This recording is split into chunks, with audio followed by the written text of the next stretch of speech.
I'm just gonna kind of leave Discord open. I'm not gonna bother trying to figure out how to make everything fit on the screen, so it's just gonna be our pretty faces. Okay, perfect, perfect, perfect.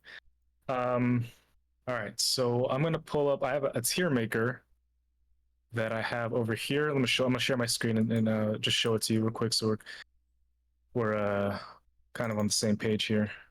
But where is it? Here it is. All right. Oh wait, I didn't share it yet. I didn't share it yet. Hold on. Okay, can you see this list? I think if I click on it, I probably can. Yes, I can. Okay, perfect. So I'm still trying to figure out how I'm gonna. How did I put you up on the screen last time? Do you remember? No idea. Okay, I give me mean, a I'm second happy to. to be a very small head too. It really doesn't matter to me. Okay, just pull up the recording thing and let me try to. It was this right here. Oh no, that was not it. We got that nice little advertising banner up here. That's a nice touch. Yeah, I don't know how to get rid of that. So There may not be a let's way to get just rid of it. maybe there you go. Ads by Google. Oh, it keeps on refreshing. So do I have an ad blocker? Well, it's just gonna be there, I guess. It'll just be what it is. It is what it is. I'll figure that out another We day. could we could figure out a way to frame it. Oh, you know what? I could just edit it out. I could just edit into it, I think. Yeah, definitely. You could just like shrink down the screen Yeah. and put a little. I don't know. I still haven't even gone so far as downloading an editing program. I want to get to that point. I'll get there Eventually. someday. You'll see. Yeah. It'll be great. Yep. Yep. Okay, where is my what's going on here? Hold on. Oh, you know what? I can't show my face, otherwise my face won't show up on the recording system. So I have to turn my camera off. But I'll leave this on for you to kind of be in sync, and then I'll have you over here. Sounds good. Find out where I'm at.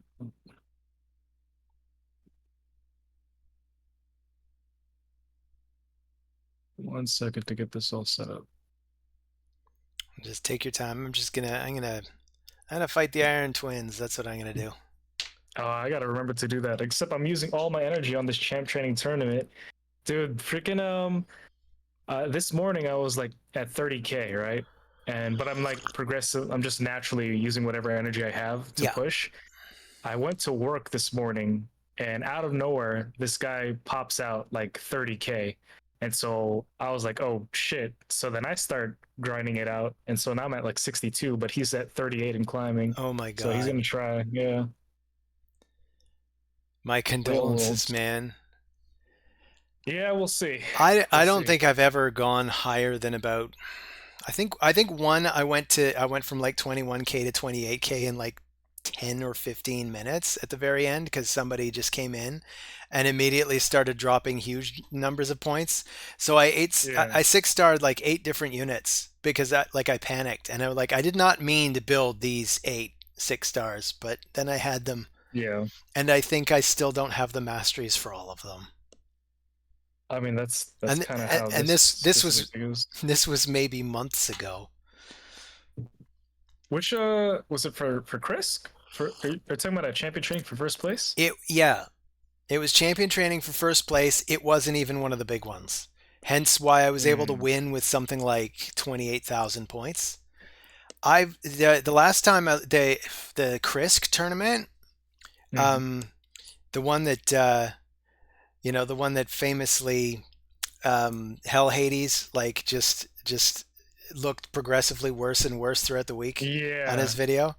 Um, Well, I considered entering that one also for about the first maybe hour, and then I noticed that somebody in the first hour cranked out something like 30,000 points. Yeah, no. By the end of the day, somebody was at 60,000 points.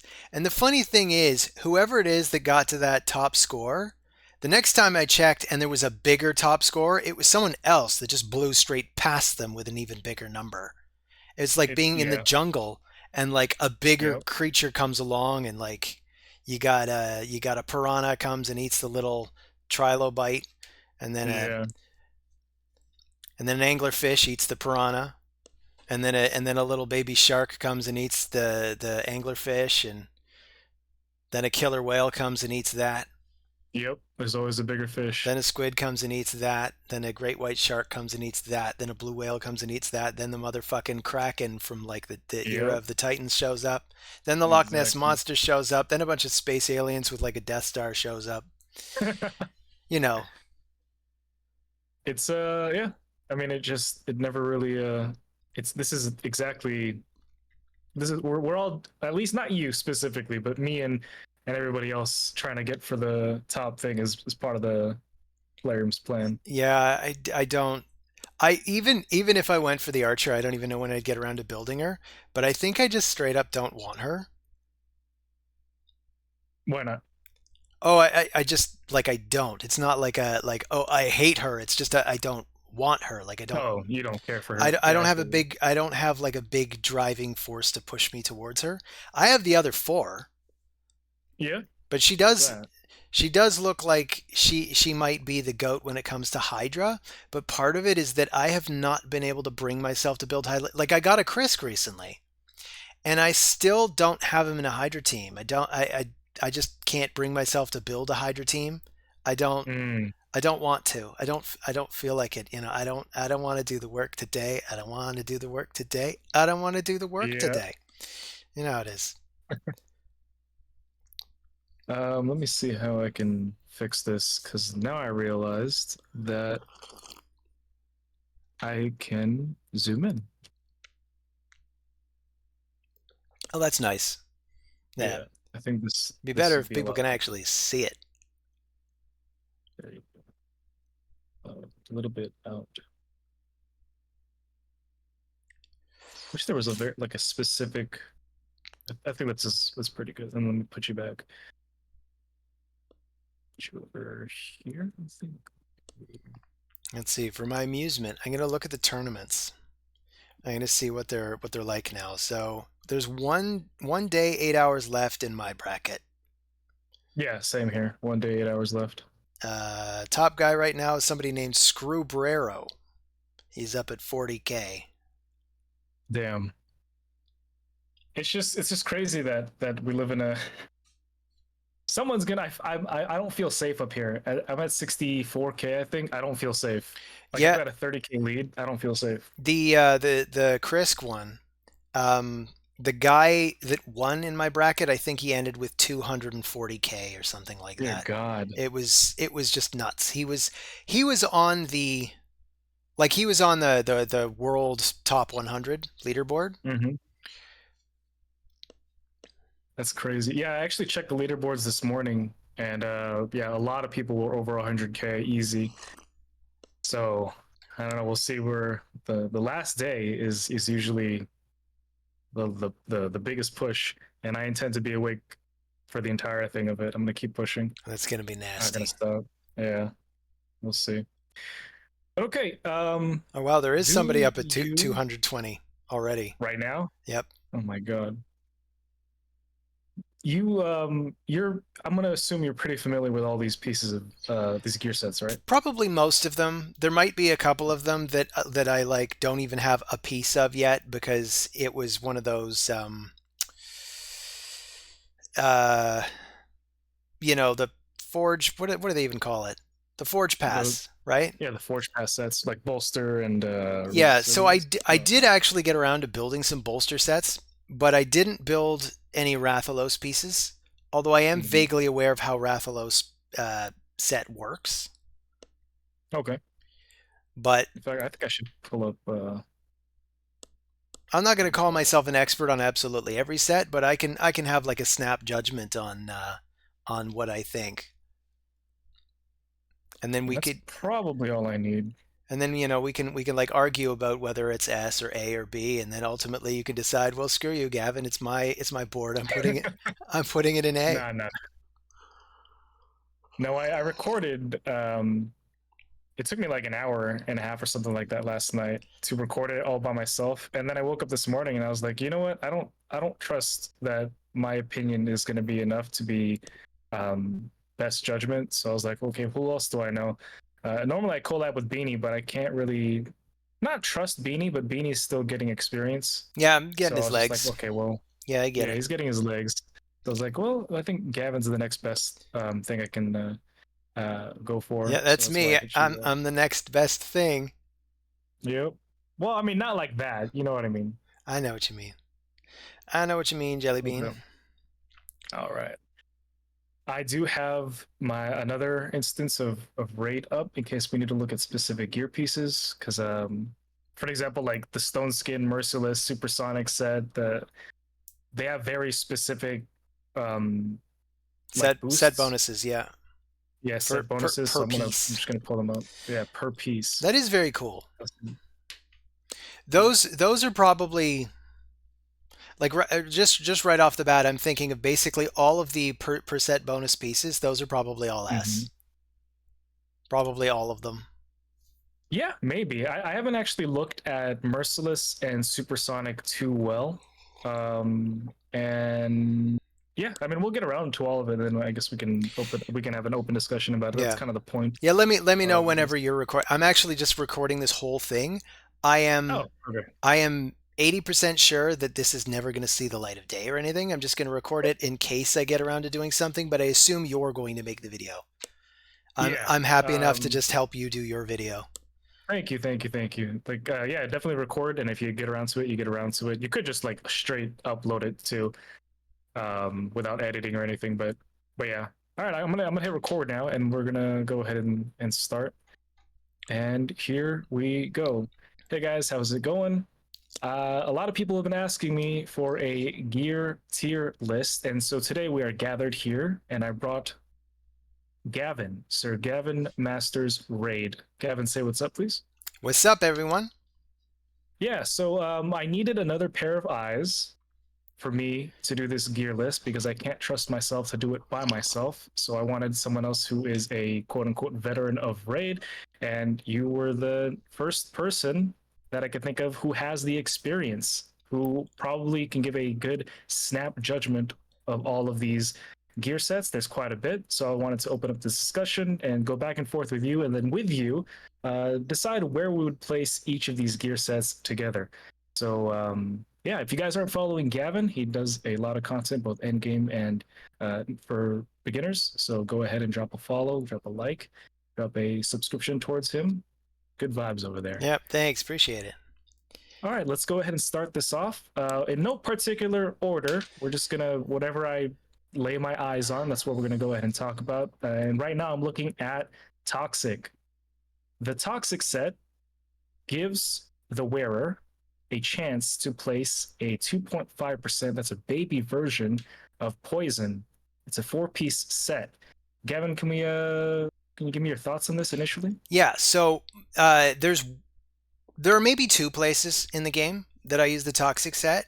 My Mhm. favorite place is Clan Boss, Really? or Demon Lord Clan Boss. Okay. I run the Myth Eris comp, so Mhm. um, my Eris is actually in a toxic set. I got my fastest toxic set on her. And the beauty of that is that Eris counterattacks every time any of her allies gets hit, which is just going to be Mhm. every turn. So every turn, she's going to get an extra turn, and she's going to stick another poison on the clan boss. You can synergize the 75% to land the poison Okay. with the mastery, um, the Sniper? sniper. Yeah, the Yeah, sniper mastery. 5%. So that gets it to 80%. So you basically 4 out of 5 attacks is going to land one of these. You don't need accuracy Mhm. for it. And I really like that. And the other place that I'll use that for is anybody that's already putting out lots of debuffs, especially if I just want to drench the enemy in debuffs. Mhm. I'll put them on the likes of Tayrel or whatever like War Maiden, whatever champion for that particular faction in Faction Wars is applying the debuffs, and it's just more debuffs. It gets through the waves a little bit faster. Um, Now in Faction Wars, I have kind of a bias toward putting them in stun or maybe Okay, provoke that makes above sense. toxic. So I'd say toxic is maybe B. I was gonna say the same exact thing. I'm glad we're on the same page. Kind of Yeah. situationally for clan boss, it can be A, maybe even S if you know like your team can fit it exactly. But Mhm. outside of that little niche, I'd say it's B. Yeah, no, 100%. And part of my reason, my biggest reason, probably putting it into the B tier is the same exact thing you just said. It's a very niche set. It's good at what it does when you need it. For example, I use a toxic set on Paragon to go up against the Nether Spider just to do more damage per turn. And then if you don't know, not you specific, but anybody watching, if you're doing the Paragon cheese, you want a deflection set or a toxic set. But at the time that I built Paragon, I had a toxic set, but not deflection. But yeah, B tier definitely for this niche set, and it is the baby poison, not the big version of poison, but any extra is better than nothing. You said that you don't need to build accuracy for this set. Yeah. So, to my understanding, you it's just a flat 18% no matter what. Last I checked, it was 75% for Oh, sorry. to place poison. 75%. Yeah, Yeah, I sorry. I looked at the relentless set and then I clicked 18 in my head, but I meant to say 75%. yeah, So just a flat yeah, and you don't 75%. basically you don't need accuracy for any of the sets. And it's not that's not really I don't know if that's written anywhere in Raid because Mm-hmm. I didn't know this for the longest time until it was pointed out to me by one of the content creators. I think I first learned it Mm-hmm. from Ash, but Huh. it's a thing that's good to know. Like if you want to use a stun set or a toxic set or a provoke set, Provokes that. you don't need accuracy. And that can be really handy because if you're up against, say, and sometimes I'm able to abuse this in Mm-hmm. arena. Of course, the Yeah. the thing that counterchecks this is friggin' polymorph. But Oh my God. let's put polymorph aside for a minute. Um, because you can still hit the likes of Mithrala with Yeah. a provoke. So like I often bring Uko. Uko is like one of my favorite in live arena right now because even if he Mm-hmm. gets sheeped, I don't even care because he just does a bunch of debuffs and he's done his job. And it's like fine, Yeah. you can spend the next turn as a sheep. Cool. It's not ideal, but it's better than nothing. But you can keep that Mithrala provoked without needing a bajillion accuracy. Yes. Yes, exactly. And we live in a world where a lot of people have over 1,000 accuracy or 1,000 resistance. That's the kind of world we live in Yeah, now easily, in Raid. especially with that Easy. increased resistance Yeah. buff. And we're talking high level arena, guys. So if you're a newer player and struggling to even consider 200 accuracy, we're talking about higher level of arena. But of course this But yeah, scales, right? Like yes. even if you've just started, you might occasionally encounter somebody in the arena that's got 200 resist Hmm. and you have like 50 accuracy because that was the best piece you could get. But if you had a provoke set, it'll just work Yeah, 35% of the time. 100%. Or it's got a base of No. 30%, but then you take the Fearsome Presence Mastery to get that extra 5%, get it to 35%. But yeah, now we're talking of course about provoke. We may as well place Yeah, that. might as well talk about the just for the viewers in case they don't know, it's not actually called the provoke set, but we call it the provoke set, but it's the taunt set, right? Am I right? I thought it Called was taunt? actually called the provoke set. Is it? Hold on, let me look it up now. Now I have to know for sure. Well, now It I'm not does sure drop. either. It does drop from the ice golem. And oh my gosh, no, you were right. It is provoke. Nope, I was wrong. Oh, yeah, and it's Taunt, because yeah. taunt is the name of the actual debuff. Yes. Taunt Yes. no taunt and provoke are two different things. I just realized Taunt is the buff, right? And provoke and is the make debuff. do it in do taunt Yeah, yeah. the buff taunt, and then provoke, you were right, is the name of the set, and it's also the name of the debuff. And what provoke does is make it so that whoever has the provoke debuff can only hit the provoker, the one who sent out the provoke, and they can only use their A1. I personally like this quite a bit. I consider it to be A tier. I do go out of my way for it. I do specifically use it for things like faction wars, areas of Cursed City, as well as Arena. Both of my Ukos are in a provoke. Well, I have one provoke, or sorry, let me back up. I have one Uko in a provoke set, and I have another in a stun set. But I still give this an A tier. Being able to CC the enemy so that they can't do what they want to do, especially in something like live arena, is just huge. Huge. It keeps the ball in your court. Gavin, what are your thoughts? Well, Is yeah, this A yeah, tier? yes to everything you mentioned, but don't forget about Hydra. Like it's Oh yeah. awesome to have like an AoE champ like Uko or Mm-hmm. Krisk or any of another like bajillion champs that have an area of effect on most of their Archer, attacks. Mara. Um, yeah, just tons and tons of champs that will then have an opportunity to provoke the head of decay, who Yes. otherwise cleanses debuffs at first opportunity. So you want to stop him from doing that. It's also really good against the magma dragon in the Doom Tower. That is Um, true. because he can just really completely obliterate the party with his increased attacks and his he's got a big AoE. I forget what it's called, but basically, if you provoke him, all he can really do is just bite the provoker, and the damage is almost Yeah. non-existent. So it's really awesome, particularly on somebody like Uko or the rare equivalent. I think is Sentinel. It's Sentinel. Sentinel is like one of my favorite rares in the game. You can bring him to lock down the head of decay in Hydra because if you build him right, you can get his A1 to have like a 92% chance to provoke every What time he hits with his affection? A1. He's a barbarian. He's the guy in the Oh, gold okay. armor. Sentinel. Oh, you know what? I do remember him. I think I built him out early on. For a while, I was Barbarian. also using him against Magma Dragon because he basically I just shut off Really? everything, just had his A1, so the Magma Dragon couldn't kill my team because he just I kept provoking see. him turn after turn. All you have to do is build him to 100% crit because it is dependent on that. It's when he scores a crit, then he has a chance to do the provoke. But then it's like Mm, I think it's a base 85 if you fully book him, but then you can get the fearsome presence, so that gets it to 90%, and then you can put him yeah. in a provoke set, and that gives you an extra 23% chance on top of that, so that gets it to about 92%. Anyway, I, Yeah. I actually, I mean, I more or less agree that it's A. I would actually put it in S. It's one of my Really? favorite sets. It's completely bonkers. Like, just about any time I'm in the arena and I might try to bring Mithrala to just do Hmm. the cleansing, and then suddenly she's been provoked by somebody, or suddenly she's been That's stunned true. by somebody, and I'm like, oh god damn it. It goes straight Ye- through it. But polymorph checks it so hard that I think Yeah. maybe it does sit at A just because Plarium has not properly nerfed polymorph yet. Plarium's No. still got to do that. Like the big CCs, like Big Papa and Ash, were talking about this. Ash. I think yesterday, I saw a Yeah, video of it, and yesterday. the two of them are like, "Oh my God, Plarium, what have you done?"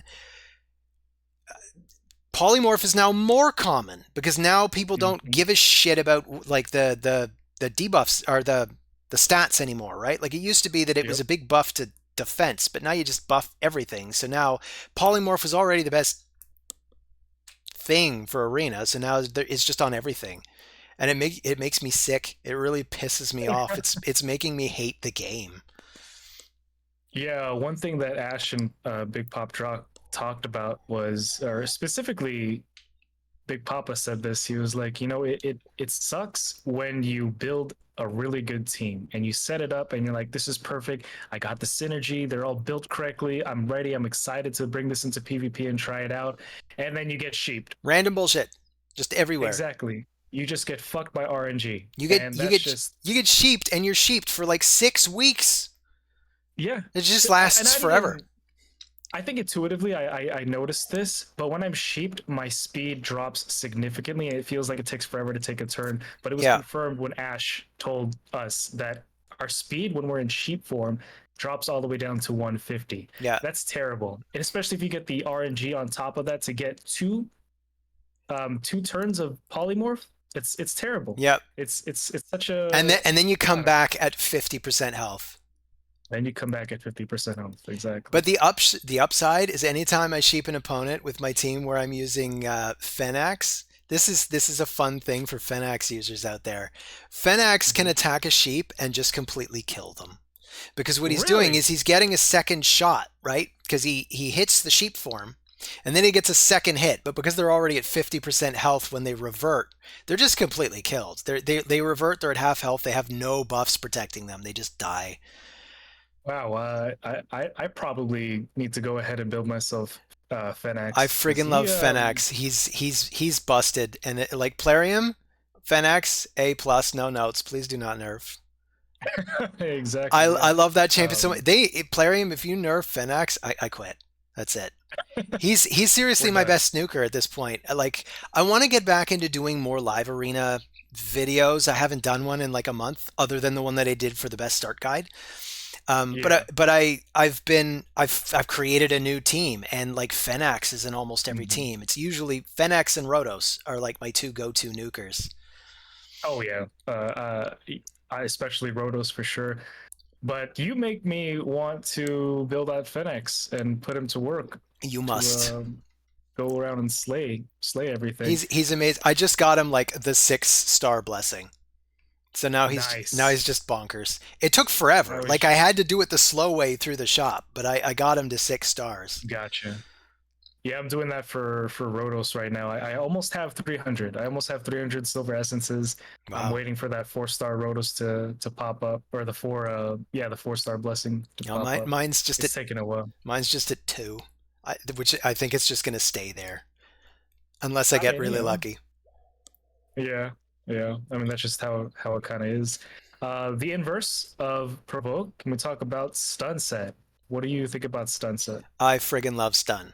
Like I would say, basically, stun is like between A and S the same way provoke Yeah. is. Stun is a bit better in the respect that with stun you actually slow down the cooldown reduction on your opponents. So if they've just used their big move, their like one Hmm. big move, and then you stun them, they have to wait one more turn before they can even get that back. So they're Wait a not minute. not only are they missing a turn, but they're also missing a turn of cooldown. I did not know this. So yeah, it's Wha- pretty amazing. Wait, so the stun set will act, or just stun debuff in general will stop them from having a turn go, or one of their skills Yeah, one turn on cooldown? this is why stun can really screw up a clan boss tune. Because if let's say you've got Skull Crusher and he gets stunned, Hmm. Skull Crusher has this ability that lets him shake it off. So Skull Crusher still gets his Yeah. turn, but it'd still screw up the speed tune. I learned this the hard way because it was preventing the cooldown. So it was actually taking him one turn longer to Wow. get his counterattack back. So it was messing everything up. So that's how I Five learned. years. Oh my god, 5 years of playing. I did not know this.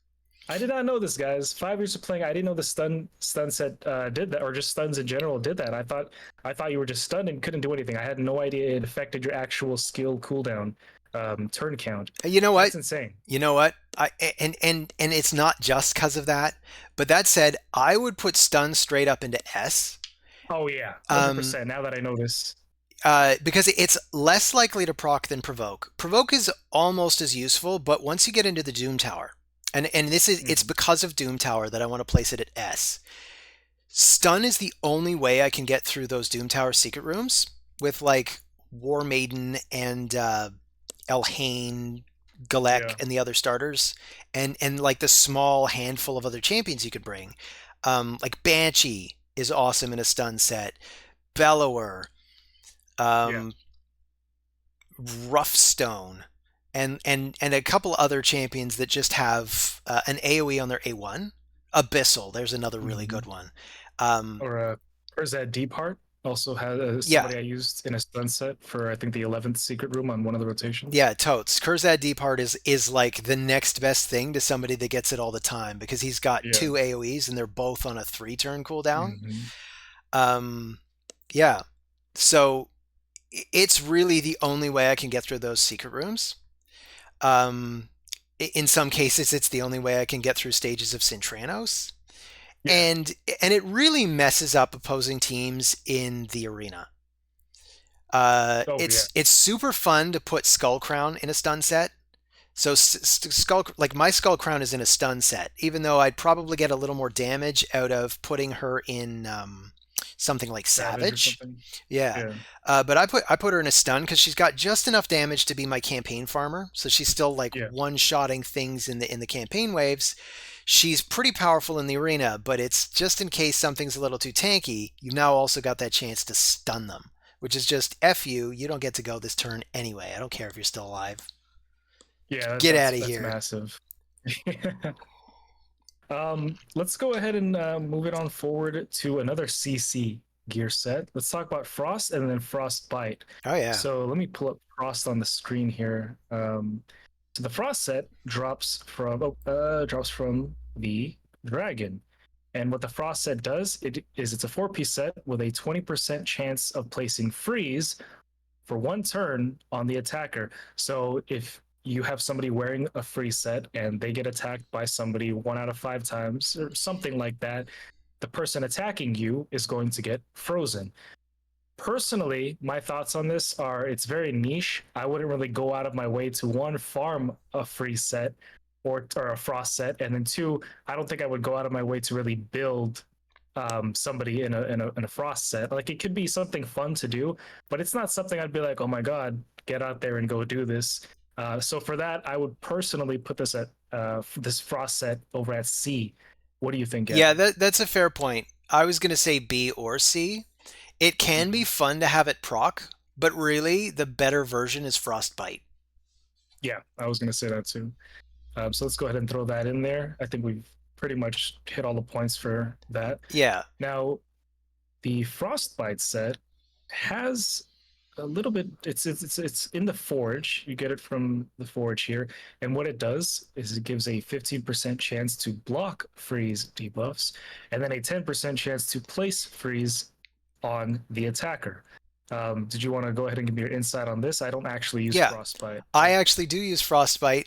And I'm even looking at your Uko there in the provoke. My Uko Yeah, is built in Frostbite provoke. That's how I built him. really. He's got two pieces of Frostbite. I absolutely love this stuff. Oh, that's nasty. It synergizes perfectly with provoke because you can put the same tier 6 mastery into both. You get fearsome presence, it increases the chance to freeze, it increases the chance to provoke, it increases the chance to stun, and all the other like crowd control ones, right? They get an extra Yeah. 5%. So this way you're getting an extra 5% to basically every piece that you got equipped on your crowd control champion. I also put a frostbite set as the subset on my ultimate death knight. and Wow. and because basically anybody hitting the team is hitting the ultimate death knight every time anybody tries to hit the team, we got a 15% chance to freeze them instantly. Gavin, you dastardly motherfucker. Oh Yeah, my god, it's bro. it's nasty. And of course Dude. it also means there's a high chance that my ultimate death knight or my uko gets sheeped Yeah. again. And so that's something you kind of have to live with. My ultimate death knight is built with super duper high resistance. Okay. And the Frostbite set, like the other sets, you don't need to worry about accuracy. So I actually didn't Mhm. build him all that accurate. My Ultimate Death Knight, I just want him to not like lose his buffs. I particularly like Yeah. pairing my super slow Ultimate Death Knight with my fairly fast Helicath. So he gets the Okay. block damage put up on him. Hmm. And at that point, I don't want Ultimate Death Knight to lose that. So he's under block damage. Now Helicath is counterattacking anybody that hits the Ultimate Death Knight. They might also get frozen. They might also get provoked. So there's a lot of nastiness that can happen there. Yeah, that is completely disrespectful to anybody you're going up against. And I have to go and look at my Ukos and rebuild them with So some that frostbite. said, I'd say Frostbite, I'd place it in A because it's a Yeah. two-piece I was set and it's mhm. easy to layer it in to to a properly set up guy. And I think basically it goes hand in hand with provoke. Like it's perfect because if you provoke them, then they attack that champion again. They're that much likelier to get Mhm. frozen again. There's some good synergy between those two sets. I honestly feel like that specific setup that you just described needs a video in and of itself. That's insane. I can't believe I never thought about this or never seen it. I've never seen anybody else do this. What do you call it? Like one of the bigger CCs, I mean. Yeah, I But should yeah. probably just do a video using this team because I have like one of my main four at this point. Hmm. The main four that I like to use in the arena, I use this team in classic constantly. It seems to Hmm. win the most often, and it's Mighty Uko in the lead. Um, and I've got Pythion just for all the survival stuff that I need. Then I've got Yeah. Lady Mikage to do all the Okay. other debuffs and the ally attack and all the nastiness. And then I just got Fenax to murder stuff. And that's it. So usually right out of the gate, my Lady Mikage's as fast as I could possibly get her. So I got her Mhm. above 300 speed, but she's also in Nice. stone skin in case I get outsped.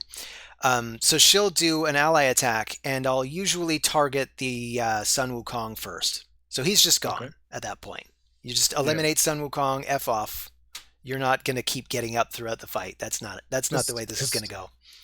Fenax has block revive on his A1, is it? Yeah, Or yeah, okay. exactly. His A1 has block revive. I think he's the only champion in the game other than a Void Legendary that can do that with his A1.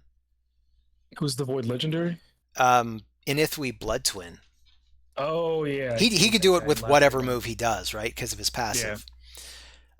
But I don't have him, so I use Fenax. yeah. I wish I had an Okay. Inithwi Blood Twin. Right, What a sex knight. right. Exactly. Let's go ahead and let's get these basic pieces out of the way. Let's talk about the regular, good old original Do you have anything life. lower than C? Like, No, there's nothing. do you have F? I could add a what do you call it? I can add. Go Because ahead and add something. here's my feeling when it comes to like the life set and the defense set and the attack set. Yeah, F. Like gotcha. but I mean in the early game, in the very early game, I'm talking like in your first week, Hmm. maybe in your first week. Um, the bonuses that you can get from having those two pieces might be a little bit better than the bonuses you get from the pieces themselves. But by the time Hmm. you're getting 5 and 6 star pieces, those bonuses are barely existent. Obsolete. You're better off just looking at what are the bonuses on the actual piece. But Hmm. also you want a set that does something. And these sets just don't do anything. So I'd say basically attack, defense, HP, or life, whatever it's called, the very top Yeah. one, F. I mean, they're just when are you going to use them? Yeah, exactly. Going out of, I mean, I'm gonna throw curing in here just for the heck of it too. I'm pretty sure. Curing is What a was the curious class? one. Like some people have feelings that on the right champion, curing can be good. Like Vogoth? Yeah, but honestly, I think I disagree with those content creators, but I feel like Yeah, I may be less of an expert than some of them. Because I really don't use curing all that much, but I get the sense that putting a little bit of curing onto a champion that you could otherwise put in something more reliable, like lifesteal or regen or immortal yeah. or stone skin or protection, Like there's um, better options. or relentless, right? Like they just, Hmm. if they're doing healing and you give them relentless, that's also more healing, but it's more turns. Like it seems like curing is almost useless. Yeah, Yeah, I'd still basically say pretty F. much, I pretty agree. Like much. Should I write this as? I put D here. Should I just make it an F? I Just mean skip D and go straight to F. I don't. It's your list, man. Nah, let's just put an F now. We're gonna forget about that Yeah, part of the alphabet. forget about it. It's Yeah, F forget about it. It's F. for forget Forget about it. about it. Forget Yeah, there about you it. go. Get out of here. Forget Forget about about it. it. Yeah. So the other thing that I wanted to add to that for the life steal, or not the life offense and defense is that there are better versions of these pieces. So, for example, life as immortal, Yeah, it gives you the 15% bonus, but it also gives you 3% of healing. Of offense, we have Cruel. These are two sets that you get from the clan boss. Cruel gives you extra 15% attack, just like the offense piece, plus 5% to ignore enemy defense. And so for that, that's another reason why I think life and offense are obsolete. And then defense, I think there's like two versions that are like advanced quote unquote sets of defense that are better. One that gives yeah. extra resilience, I think, and then one that gives immunity. But I'm pretty sure we'll touch on that in a minute. But yeah, there's better options out there than using these pieces. There, So I there's wouldn't there's go out of better my way. options like resilience, and resilience are Yeah, probably still an F. yeah. I don't use resilience really for You anything. you Like build them maybe, you build them in the in the forge yeah. so that you can make silver. Mm-hmm. I think that's probably the point of that. And yeah, this is not my main account here, so I can't show you guys. However, I guess I can show you where to get it and what we're talking about. And I guess we'll just move on to resilience after this. Resilience gives an extra 10% HP and defense, and that's it. And what Gavin was talking about is when you get a little bit later into the end game, or even late game, mid game, even, you just craft all of these and you just sell it for silver. There's not like a significant benefit to getting extra 10% HP and defense. Like, I guess if you have nothing else and you just have the pieces laying around and you're just kind of at that point, balls to the wall, that's it, then sure. But you could definitely get this from substats on a different piece of gear on a different set that's better. Yeah. You know what I mean? And so for that, I guess we'll give where's resilience? Where is it? Right here. Like this specific resilience piece that I have on Gnarlhorn, I have it completely ascended and whatnot, but that's because the rolls on this are like really good. It's a legendary, it probably has like a three roll or a four. And then I ascended it to to the max because it rolled HP or defense or something. Nice. But yeah, touching on Immortal and Cruel, we have Immortal and Cruel right here. What would you put Immortal and Cruel at? I particularly like both of these sets. So immortal, I'd probably put it in A, Yeah. Okay. maybe even B, but I'm not sure. Um, I'd say A. I have a tendency to pair it with regen Yeah. on Same here. basically all of my reviver or solo champs. Hmm. They'll almost always have this subset of immortal just because it's nice to have that little bit of a boost to HP.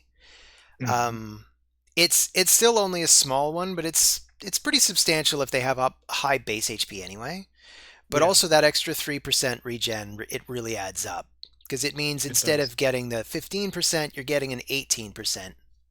It's just a little bit better, and it can mean the difference between slowly dying and just staying afloat for the whole fight. Exactly.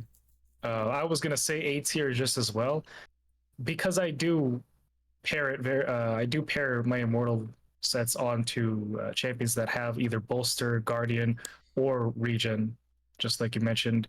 Speaking of other subsets, cruel often gets paired. At least me personally, when I have a nuker, I pair it with lethal or I pair it with savage. Do you do the same thing? Yeah, pretty much. If I can't, it kind of depends if I need accuracy or not. But if I don't, Mm-hmm. it's 100% cruel. 100% cruel. Sometimes I'll even if I'm out of really good savage pieces, I'll just go with Mm-hmm. entirely cruel because three different sets Yeah, of cruel is still like 45% extra attack percent. So on an attack based nuker, it's awesome. yeah. And then that's what 15% ignore enemy defense Yeah. together. So it's Yeah. probably still So better to go with the savage cruel so you get the good 30%. yep, there you go. So are we married to this being an A tier? I Because have because you mentioned B tier, and now I'm thinking about it like maybe, yeah, you know what? yeah, because it's not They really like. they're both somewhere between A and B, but maybe we move them down to B. Maybe I agree. A is special and the S is super duper special. Yeah, because we can't have everything all up in A. Yeah, Even though Immortal and Cruel has its uses, and I think they're generally useful, and I use them pretty often. I don't think they're really up there as a something like account changing. Whereas something like Regen would be considered account changing because it allows you to solo a lot of content, stay alive, but most notably to solo certain content. So, like, I have my Theodore in a Regen and Immortal set. I have my Godseeker Neri in Regen and Defiant for Sand Devil, or I was makes running sense. Ninja in Regen as well. What about you? Where do you use Regen, and would you consider it to be A tier as well? Uh, like I've seen a number of these tier lists by Hmm. other content creators, and I don't think I've ever seen anybody put it in S. But for me, it's an S. I absolutely love regen. I I put it like it. I put it on even even the revivers that I bring into the arena. I try to find a way to keep regen on them because usually a good tanky reviver will survive an initial onslaught, and if they just immediately start pumping back their healing every time they get hit, and every time they take a turn, they're practically unkillable, and it's won me so many fights that I get to the point where I might manage to take out their main nuker, and then they've got me on the ropes for a number of turns, and it looks Mhm. like my Duchess has got a sliver of health, and then she takes a turn and she's back up to 30% of her health, and then she puts a shield on herself, and you break the shield, Yeah. and then she gets more healing. So I'd say on the right champion, it's absolutely S, and I use it a lot. Like I have a two-man Sand Devil team. Mine is Godseeker, Hmm. Neri, and Ninja as well, Okay. and they're both in regen. Or Yeah. maybe it's just her in regen. Now I forget if I kept him in regen or not. I think I might actually have just put my ninja in accuracy, come to think of it. But that's the thing. It's like Ninja gets off his triple flaming shot and then he immediately Hmm. dies because he's done his job. I don't care. Godseeker Neri is going to get him back up on the next rotation. Um, but I have a number of solo champions that use that. Like I use um, Akoth the Seared, the free epic from Doom Tower. Yeah. I Um, caught the seared. I use him to solo Spider 20, and I just put in 4 food champs. And he just roasts through all the spiderlings and the main spider. Usually takes about 2 minutes. So that's if I'm not in a rush to get through spider, I'll just leave Hmm. that farming until my energy's empty. And Yeah. level food at the same time. It's the most efficient on silver, and couldn't do it without the regen. Yeah. Now that you talked it up a bit, I think I might be more inclined to put it S as well. Um, I do I go out of my way to farm, especially during 3x regen. I do farm regen, so it is a set that I go out of my way for. So yeah, I would rate it pretty highly as well. It's such a useful set, especially like you said, putting it on like a Duchess or a Python or Elva. I've seen a lot of Yeah. Elvas in regen. It's annoying. Yeah, I have all three, and all three are in Elva, and my Elva is on my clan boss team, and it's unkillable, but I don't care. I leave her in the regen because it's important for everywhere else.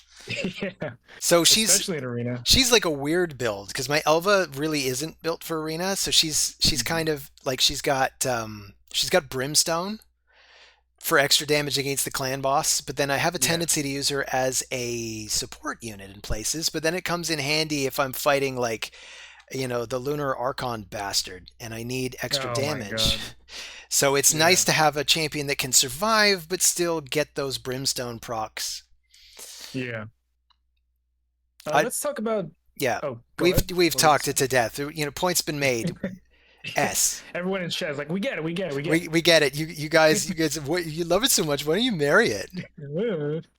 Hey, let's talk about Defiant. Defiant, I have actually slept on Defiant for quite some time.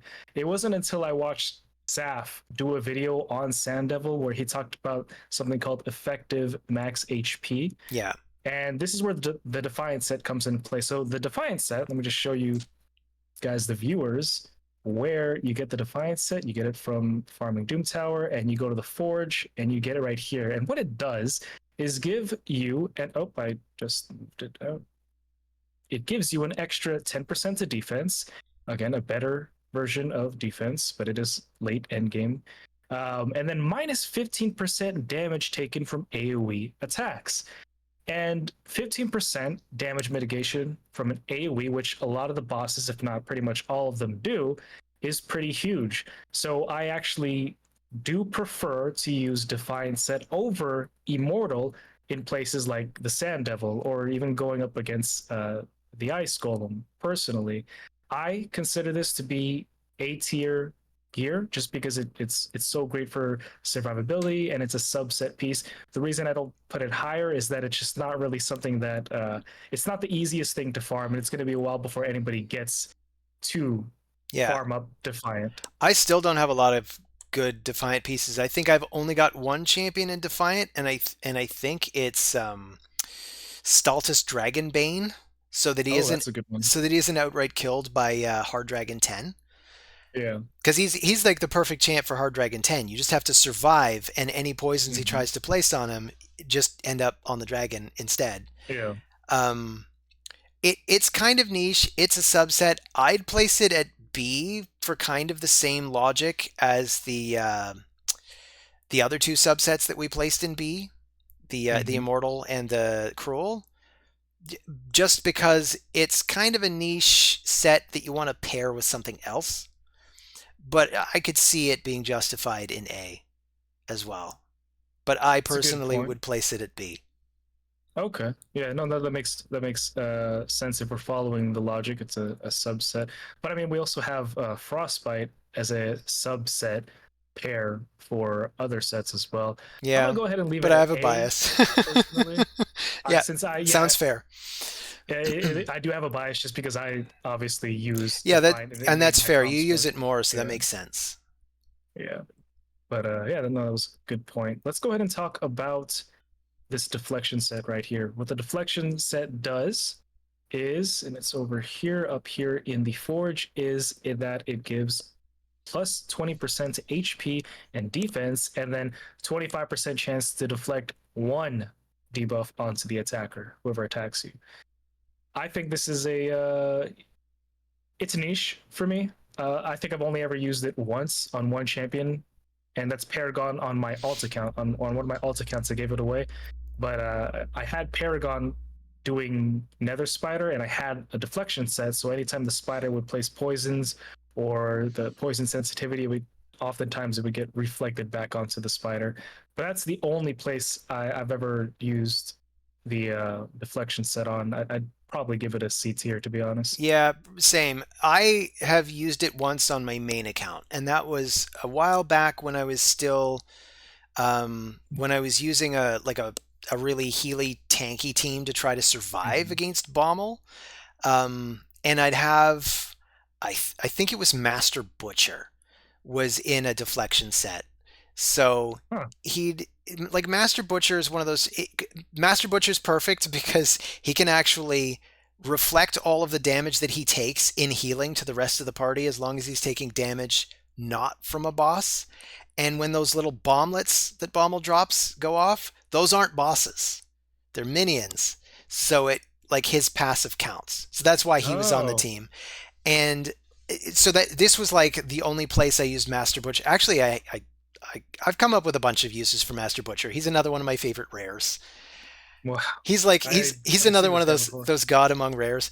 But yeah, it's not the best way to beat Bommel, and you could also probably use it against Hard Dragon 10 if you don't have Mm-hmm. Staltus or Yumeko Yeah. or the other one, Riho Bone Spear.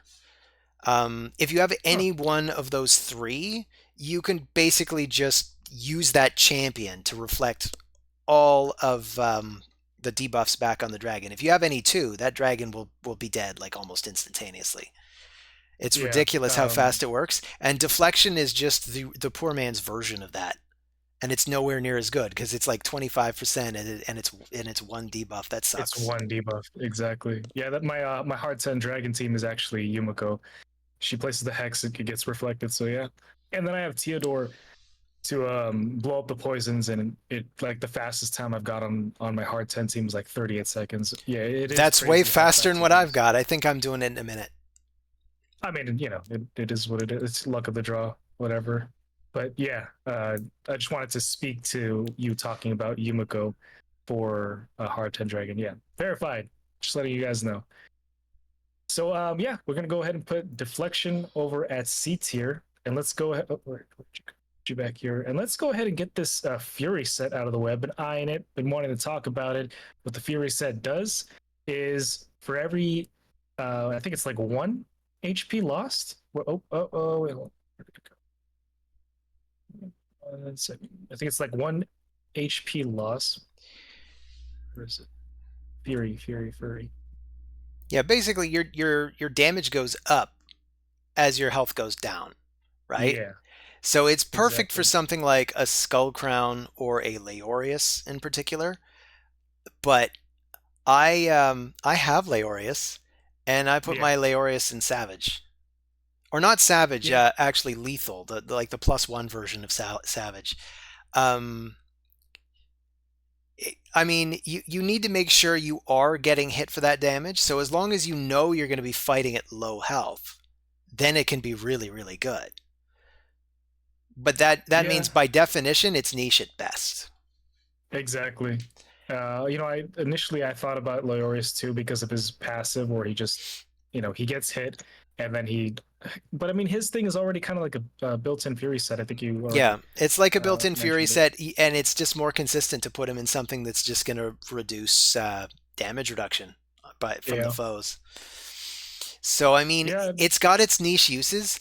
I honestly don't know. That's the thing. It seems like a piece that could probably be completely broken in the exact right circumstances, but the chance of creating that situation is small. I think you like I'm pretty sure I've seen it done a while ago, but man eaters in a Fury set Yeah, like would probably that bring out would more be damage that would on be a clan great boss. way to fight clan boss. Yeah. And that would be the one Yeah. time. So, I mean, that might make it worth at least a B. I don't think it would go all the way up to B. Yeah. I'm thinking Yeah, I think I'll let's call it a C. C. Yeah, C very sounds low fair. C though. Like a low C though. That's fair enough. Yeah. Let's go ahead and talk about the shield set. So the shield set gives you and your entire team an unprotected 30% of the wearer's max HP shield. So the reason I do like shield set is because one, it'll help you survive if you're going into an arena fight. You get nuked. The shield set will often keep you up, especially if it's a really huge shield. Yeah. And then it's also a buff that can be used with Seer. So like my Ghostborn is wearing a shield set because he's pairing with Seer, who can remove the shield and use it a buff, which by the way, the shield is a different buff than one placed by somebody like Brogdy or whoever else places shields. Like those are two different shields. Yeah. Those count as two different shield buffs. So that's pretty cool. Yeah, I personally, it's one of those things where it's like it's a very niche thing for me as well. In the very one situation, which is for wave clearing, this is probably the only time I use a shield set. I think earlier before it became well, before the bolster set a while ago, like Mountain King was somebody I used in a shield set. Like he was just legendary. This is before Yeah. buff stripping was a thing. I remember Uh, finding a bunch of them in shield sets and just finding them exactly. very annoying to kill in the arena. Yep. Exactly. I think shield set has fallen off now a little bit because of bolster. Bolster does place a shield and it also does healing and it's protected, the bolster set, but the shield is unprotected. It Right. can be stripped. Yeah, I mean, I think it's the on B the tier. upside though, shield is easier to farm than bolster, and True. you can also combine them, right? So if you have somebody in a shield set and then you have somebody else in a bolster set on your arena team, Oh, they stack and they stack into the protected shield. So I did not know that. it could be really handy. So like I used to have my Python in a bolster set, and I'd Mhm. frequently pair him with Lydia. I put Lydia in a shield set because of what you said about Seer. Basically, Yeah. Lydia and Seer are the perfect pair because Lydia Hmm. puts up buffs, places all the debuffs, and then Seer immediately just comes in and nukes. And if Yep. Lydia's also got that shield set, it's just that much nukier. Yeah. So I was and my Lydia is still in a shield set because of this. She does double duty. I'll use her in arena, but Hmm.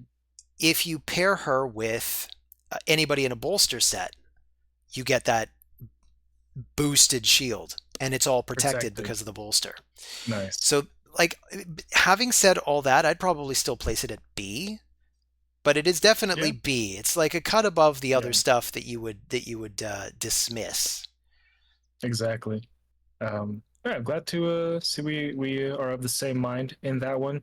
Can we go ahead and talk about bolster? What is your Yeah. experience with bolster? So bolster I absolutely love, particularly Hmm. on the likes of Python. The only reason Yeah. I took it off was I had just better pieces of regen, and I wanted a faster and a little more survivable over the long term Python. Yeah. But it was a hard trade to make because I do Yeah. like those protected shields. It's really strong. If you're up against a mighty Uko, which people will bring all the time, it Yep. prevents him from placing those block buffs. It prevents anybody else from stripping it, and it's an extra layer of protection against most nukers, except for that new asshole that we just pulled for, um, White King White Narses. King. I think he Yeah. actually hits harder because of it. So that's gonna kind of muck things about. But Hmm. Bolster also has that built-in healing. Like you get a Yeah. 10% heal, and with all of that stacked together, I'd call that an A. I Yes. really like the 100%. Bolster set. It is a pay to win set. You do get it from the Forge Pass for anybody who doesn't know. Yeah. But Like if you're a spender, I think it's worth it. a free to play schlub like me, I've got like one good set. I don't Yeah. even remember who I put it on now. Oh no, I do. I put it on my Krisk because I wanted to give him like a really really big shield. So So you mentioned that Uko can't place debuffs or he can't place block buffs if someone has bolster. Is that yeah, just the shield buff in general or well specifically with the bolster? it's because of the mechanic of his A2 ability. What he's doing Hmm. is he's taking two attempts to strip two Hmm. buffs, and at the end of that, if he's stripped all buffs, like they have to have no buffs on them when he's done attacking them. So if there's no Oh, buffs when he's finished attacking, he places decrease accuracy and block buffs. okay, that makes sense. Because bolster can't be removed, he can't do it. Yeah, So that basically perfect. just stops that short. Okay, cool. Yeah, no, I can definitely see why this. You said A tier, right? Because I'm thinking A tier as I'm well. thinking A, yeah. Yeah. I guess honestly, an argument could sort of be made for S tier, no? Well, The I mean, heals. the fact that we now have White King Narcisse and some other champions, like you also have to bear in mind there are nukers that can be built with that mastery Hmm. that does 25% more damage against shields, which is Shield breaker. only as long as yeah, it's called Shield Breaker. Thanks. Yeah. The one that breaks the shield. What's that called? Um, but if you have somebody like Helikath, for example, Yeah. with his crazy, just his constant attacks with his A1, and they all Yeah. ignore shields, but they don't ignore the fact that the shield is up. So you can give him Shield Breaker and have him do 25% more damage to the target, making him just a vicious bastard who's completely ignoring shields. And there are a lot of nukers in the arena that just ignore shields. So That's true. if they're built with that, the shield can be a liability at this point. And that's why I'd Mm. say like it's really good. I'd leave it at A. I don't think it's quite an Okay. S. And also Well, because of the relative rarity, right? It's that's also true harder to build the best stats possible with it. because it's pay to win. Yeah. Oh, you're right. I agree. That's a good insight. Let's go ahead and in one go talk about the divine sets. So, for those of you who don't know or aren't aware where these sets are coming from, in Classic Arena at Reset every week, you get a chest depending which tier. I mean, from all the tiers you get. But if you guys see right here, you can get divine offense, divine crit rate, divine life, and then divine speed, which are all kind of a little bit better than their original versions. You just get a shield. It's a small shield, like a, what is it, 15% shield? It's not huge Yeah, it's and it's like, not protected. and it's just to self rather than for the whole party. Exactly. Here, for example, this one, divine offense plus 15 attack, so the original whatever, and then an extra 15% HP shield on self for 3 turns.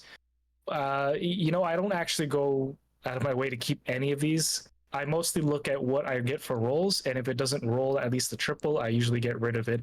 I'm a little bit more lenient with keeping divine speed gear just because it's a speed set. Yeah. But for the other pieces, they're pretty much almost always going to be trash for me. Yeah, I'm the same. So same, Basically, they're all F, with the exception of Divine yeah, Speed, which is hmm S. yeah, no, 100%, yeah. And then divine offense would go here to, and then divine. I think this is divine life. Divine life is that one? Yeah, that looks right. Yeah, I think that's right. Yeah, so these divine pieces go here, and then I would agree that speed and divine speed definitely S tier. Just, I guess we can just, we've talked probably to the stars about the crappy extra 50% shield Yeah. pieces. It's Um, just, when are you ever going to build a unit with an extra 15% shield in lieu of yeah, something else that you could have? exactly. But Um, talk to me about tell me about well, I just we'll just might as well throw speed up here next to divine speed. But yeah. what are your thought processes when putting uh S tier speed for S tier and So divine so speed? basically, anytime I look at a speed set, I look and see if it has the speed substat, if it's anything Hmm. other than boots, and if it's boots, I obviously look at the main stat. And I want as many 6-star speed boots as possible. Yeah. The fastest unit on my account is 378, and that is my Arbiter. And she doesn't even Okay. have a complete set of speed stuff, because it turned out I just got better rolls on things like perception. Hmm. But she's got one divine speed pair, and she's got one speed pair. Uh, I got lucky and I got one 6-star divine speed boots that Ooh, nice. also got the awakening. So they've Hmm. got 57 speed on them. Wow. And I also have speed boots that have that, so I can just sort of swap them with whoever ends up being my fastest champion. I can make sure that if Mhm. it's speed or if it's divine speed, whether it's an odd or an even number of the other best pieces, I can then even it out with whichever set of boots I want. So that's why it's kind of handy to look out for those divine speed boots, just so that when you have your other fastest pieces, you know you have the right boots to create a Yeah. pair rather than breaking a pair. But basically, you want the fastest speed substat. If they don't have a speed substat, they're instantly thrown in the garbage. And Hmm. at this point, if I roll it up to, say, 8 and I still don't get any speed rolls, I also chuck it in the garbage. Yeah. It's just not going to be fast enough. I mean, you keep the speed pieces because you want speed. And in this game, speed is king and Yeah. queen and god. It's god and king and queen all rolled up into one. Like, you need speed. Yeah. To touch on that a little more, like speed enables you to dominate arena because in most instances, if your team or if your characters go faster than they do, you pretty much win the fight. Case in point, my Yumiko outspeeds a lot of arbiters that I go up against. Like sometimes I won't even bring in arbiter, and I'll just bring in my Yumiko with like Duchess in the lead.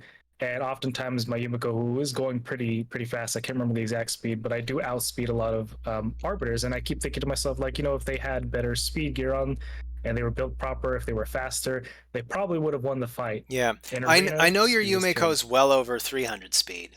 Yeah, it's over 300. I don't remember exactly what it is, but high speeds also enable you to do things like unkillable clan boss, especially early on where you're struggling to get those speeds. Imagine if you had extra speed sets. Yeah. That's why during 3x speed events for Dragon, it's important that you're dumping, you're dropping a lot of energy into speed. It enables other comps like the 271 Emic comp that I use for a lot of my Ascension dungeons. The speed set just in general, is just huge for character or not character, but account growth, and that's why we think it's S tier Yep, gear. 100%. Yeah. While we're talking about speed pieces, let's go ahead and talk about Protection? righteous, Ah, perception, instinct. I think is another speed one. yeah, it's What true. do you think about that?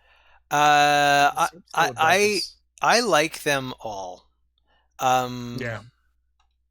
like perception is probably also S because of the sheer stats that they give you. Hmm. Um, th- Often you probably only need the subset if you got really good pieces for something else. So you might want like a stone skin with like a little bit of perception cooked into it. You might have two perception pieces and then like two stone skin pieces and then two stone skin Hmm. accessories. And that way you're getting a lot out of it. But often it can really pay to get that extra accuracy. Like you really need it. And it's a big boost to accuracy compared to the other stat boosts you get. 40 accuracy is massive for two pieces. Yes. So I would consider perception to be S. Okay. I was gonna say A personally. Yeah. I don't think like I do use perception gear quite often. It is generally useful, but because of the sheer amount of perception gear that I end up with, I don't ever really stop to think, oh, I need to go get percept. I mean, that's just kind of the way the game is. But I don't know. I would say like it's a high A for me. I don't think Yeah, I'd put it that's towards fair. I S. mean, but you're mentioning another really important point, which is Mhm. it is ubiquitous. So the Oh. chances of you getting like a quadra or even a quintuple. I mean, a Mhm. quintuple speed roll would be pretty rare on anything, but Yeah. the quad roll. You might see one on a perception. I haven't. It's never happened in my 3 years playing.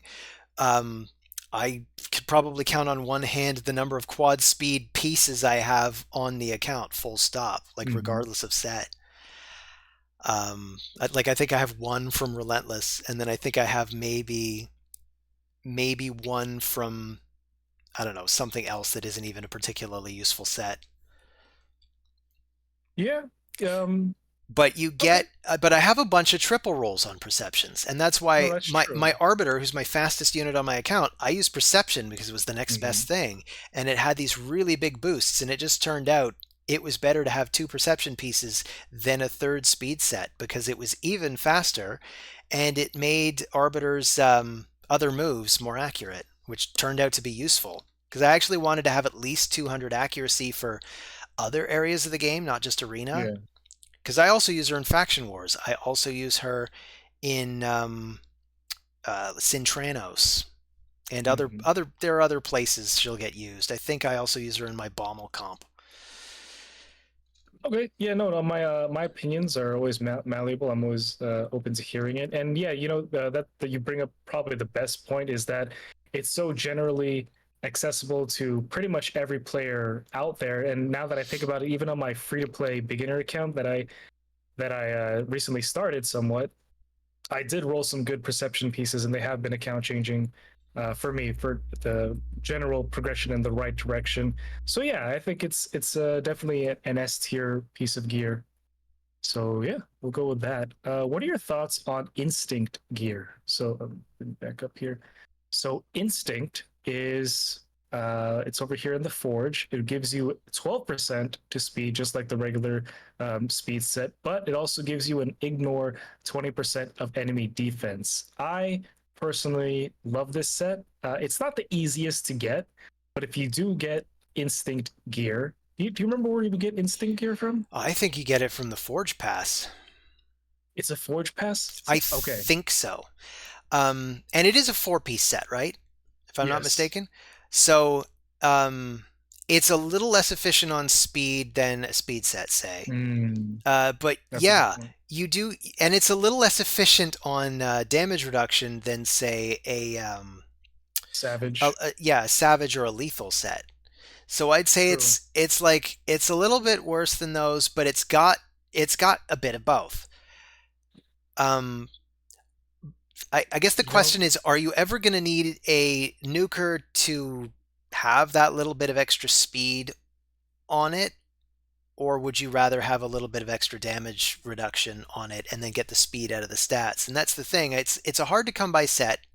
It's kind of hard to figure out exactly how to build a champion around it to be better than something built in, say, lethal. Yeah. No, But those are good it's points. not a terrible set either. So I'd probably say B. Yeah, that's a good point. You know, with your you talked about it being a four-piece set, so efficiency as well as a little bit less than Savage and Lethal. And when are we going to need nukers for speed? To touch on that, I personally do like my nukers to be decently fast. I usually try to go for 220 speed on my nukers. And the reason is because, with the exception of Sun Wukong, if my nukers are slow, they don't take a turn, they don't do damage. So it doesn't matter how hard they hit. If Yeah, they you don't don't take want a to get turn, they're cut going in to on. take. Yeah. Yeah. So, but yeah, I'll give it the B because yeah, it's not the easiest thing to get. It's paywalled and it doesn't provide that much extra. Let's go ahead and talk about lethal. Or wait, what we there was another speed set, righteous. The righteous set was introduced during the Call of the Arbiter series, Yeah. and it's a two-piece set plus 10 to speed and extra 40 res. Do you use the righteous set? I um I don't know if I actually use set pieces of Righteous. I kind of like it in theory, but the thing about Righteous is often the champions that need to have really high resistance, Mm-hmm. I don't bother with speed on them. Yeah. Like my Ultimate Death Knight, for example, I keep him at 97 speed. Like I don't want his speed increasing. I want him to just sort of sit there with that stone skin on for as long as possible, and then the block damage Exactly. as long as possible. If I pair him with Emic, the unkillable as long as possible, and so on. You Mm-hmm. want him to just sort of just outlast whatever the opponents are throwing at him. Yeah, and Um, I pretty much think you hit on it. but Like you said, and I oh, mean, go ahead. this is the thing. There are units that absolutely could be really good on. It could be good Yeah, on a Mithrala, although maybe Mithrala Duchess. also has that passive where you also want accuracy, so Mithrala would Yeah. actually be better in perception. But if you had like a really, really good piece, you might give it to Mithrala. You could put it on like a Mm-hmm. Siphi or a Duchess or a Pythion or Elva or whoever else you want to Mm-hmm. not get knocked about too much, but you also want to be fast. Yeah. So I'd place it at B, but Yeah, I'd say so too. You pretty much said it when you were like, in theory, it's good, but in practice, I don't find myself using it either much. So yeah, I agree with that. We'll give it a B as well. Oh, where did it go? Oh, it's right there. Okay, cool. What is this? Did I two um, instincts, or po- did I not put instinct anywhere? well, those boots are instinct boots. The Okay. weapon is, But what is it? Oh, this is supersonic? yeah, maybe. Let's see. Oh, supersonic. Oh, oops. Let's go to the live arena. Where's live arena? I can't even figure out where live arena is. And for me on this account, it is locked. Do you know off the top of your head what supersonic does? Off the top of my head, it adds to speed and other things. This is the thing. It's one of those things that has like 9 different things that it boosts. I'm gonna open up my game now and take a look at it. Actually, I have the game Yeah, open on my PC as well. But you know what? I want to keep this window open. I don't want to mess with anything. I'm looking it up right now. Raid supersonic gear. Okay. So yeah, if I go to So my champs. uh, on Hell Hades, it's got it right here. But yeah, you can go ahead and narrate for us. So yeah, supersonic. Set Wait, that's bonus. not. Is that supersonic? So that sword there that we're looking at, that is not Mm-hmm. supersonic. I Oh boy, think what? that might. I don't know what that is. I might have to actually go into my That game. that is embarrassing. But if Yeah, if we can, I'll just read that. This is the impulse. supersonic thing. It's impulse. Okay. It's impulse gear. You get it from Live Arena. It Um, gives extra 12 speed and a 30% chance to reduce random skill cooldown by 1 turn. oh, that's right. Yeah, I obviously don't have too many of Yeah, these, I and don't why have is it too many even of those obvious? either. If Um, it's not obvious by now. they do sound like they'd be good pieces, but yeah, I have no idea. So I don't know, B or A to take your pick. That sounds like probably where I they go. just in off the top of my head, I'd probably give it I'd probably honestly put this at S tier. You get well, it's a 4 piece. Accessibility is a little bit low because of live arena. And live arena, you're only limited to like what, 5, 15 in a day? Maybe if you push it really hard. Yeah, I'd say A. I do like the extra speed. The built-in reflex within this set is pretty huge. That is very I'd cool. give it an A. Yeah, Yeah, it is pretty that's nice. fair. So Supersonic. Here's the rundown on Supersonic. Mm-hmm. Set bonus: 1 piece plus 20 res, 2 pieces plus 15% HP. Then you got plus 10% speed for 3 pieces. 4 pieces, you got fills the turn meter by 2% for each buff on each enemy. I Five see. pieces, you got plus 10% speed. 6 pieces, you got decreased turn meter effects placed by enemies on this champion are 30% less effective. 7 pieces, you got plus 20 res. 8 pieces, you got plus 12 speed. And 9 pieces, you got increases any fill turn meter effects on this champion by 30%. So basically, supersonic is like turbocharging a unit. If you could get like all 9 pieces on somebody, it would probably be even better than speed. And you have like a ton of crazy stuff. Let's see, you got 10% speed, 10% speed, 12% speed. Um, 32. so you got 32% speed increased, and you got the turn meter fill effect. So that's really, really fast. Whereas with 3 speed sets, you'd have up to 36%. So Mm-hmm. that's a little bit more, but bear in mind, you could still put on 3 supersonic accessories and still get an extra 10% speed, which means if you used all speed and got that 36 and then put on 3 supersonic accessories, you'd have 46% bonus to speed. Wow. Now the only issue is getting that because supersonic drops from Cintranos. Yeah, so it's never going to happen for me, or It's gonna be possibly yeah. anyone. It's not gonna happen for me either. Also, like it'd Um, be nice if in the little like search thing you could actually isolate for, particularly on accessories, you could actually isolate for specific like bonus types rather than separating them just by like lizardmen, whatever faction. Because right now there's just no way to divide them.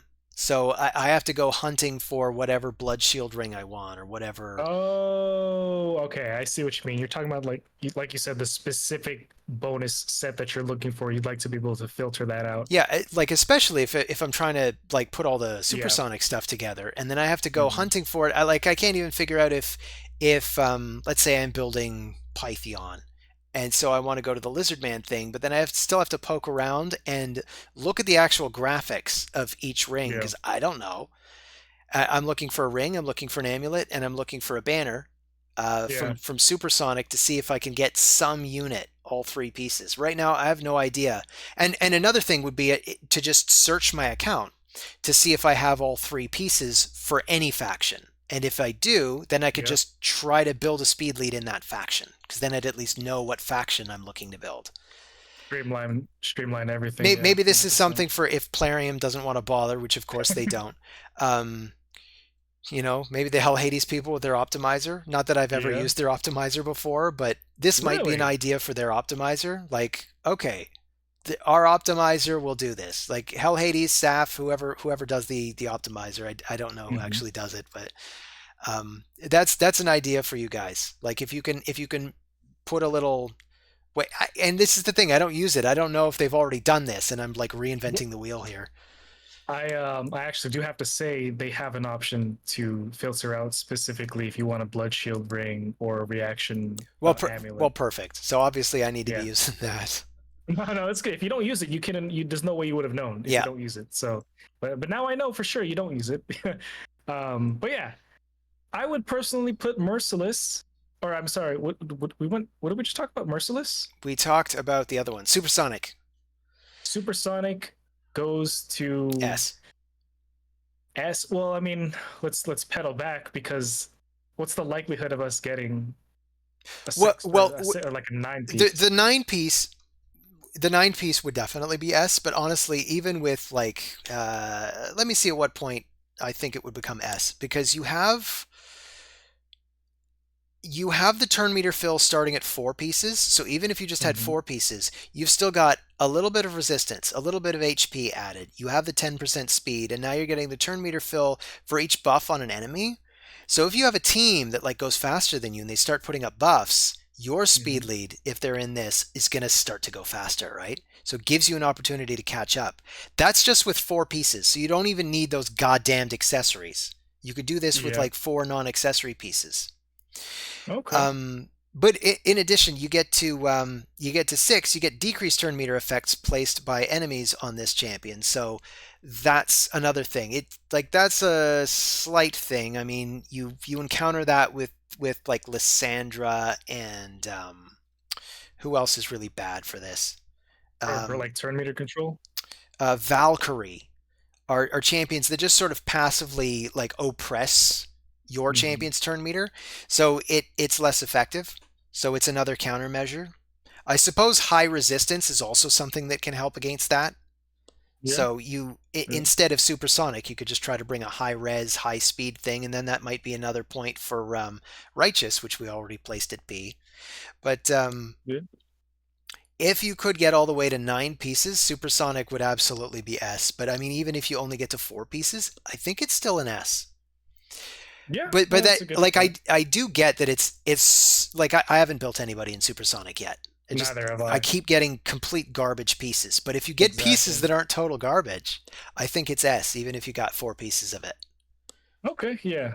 I guess I'm a little ambivalent putting an S just because I don't have experience with it. But You know as what? you walk me through it, That's fair. I mean, like honestly, this is all theory crafting.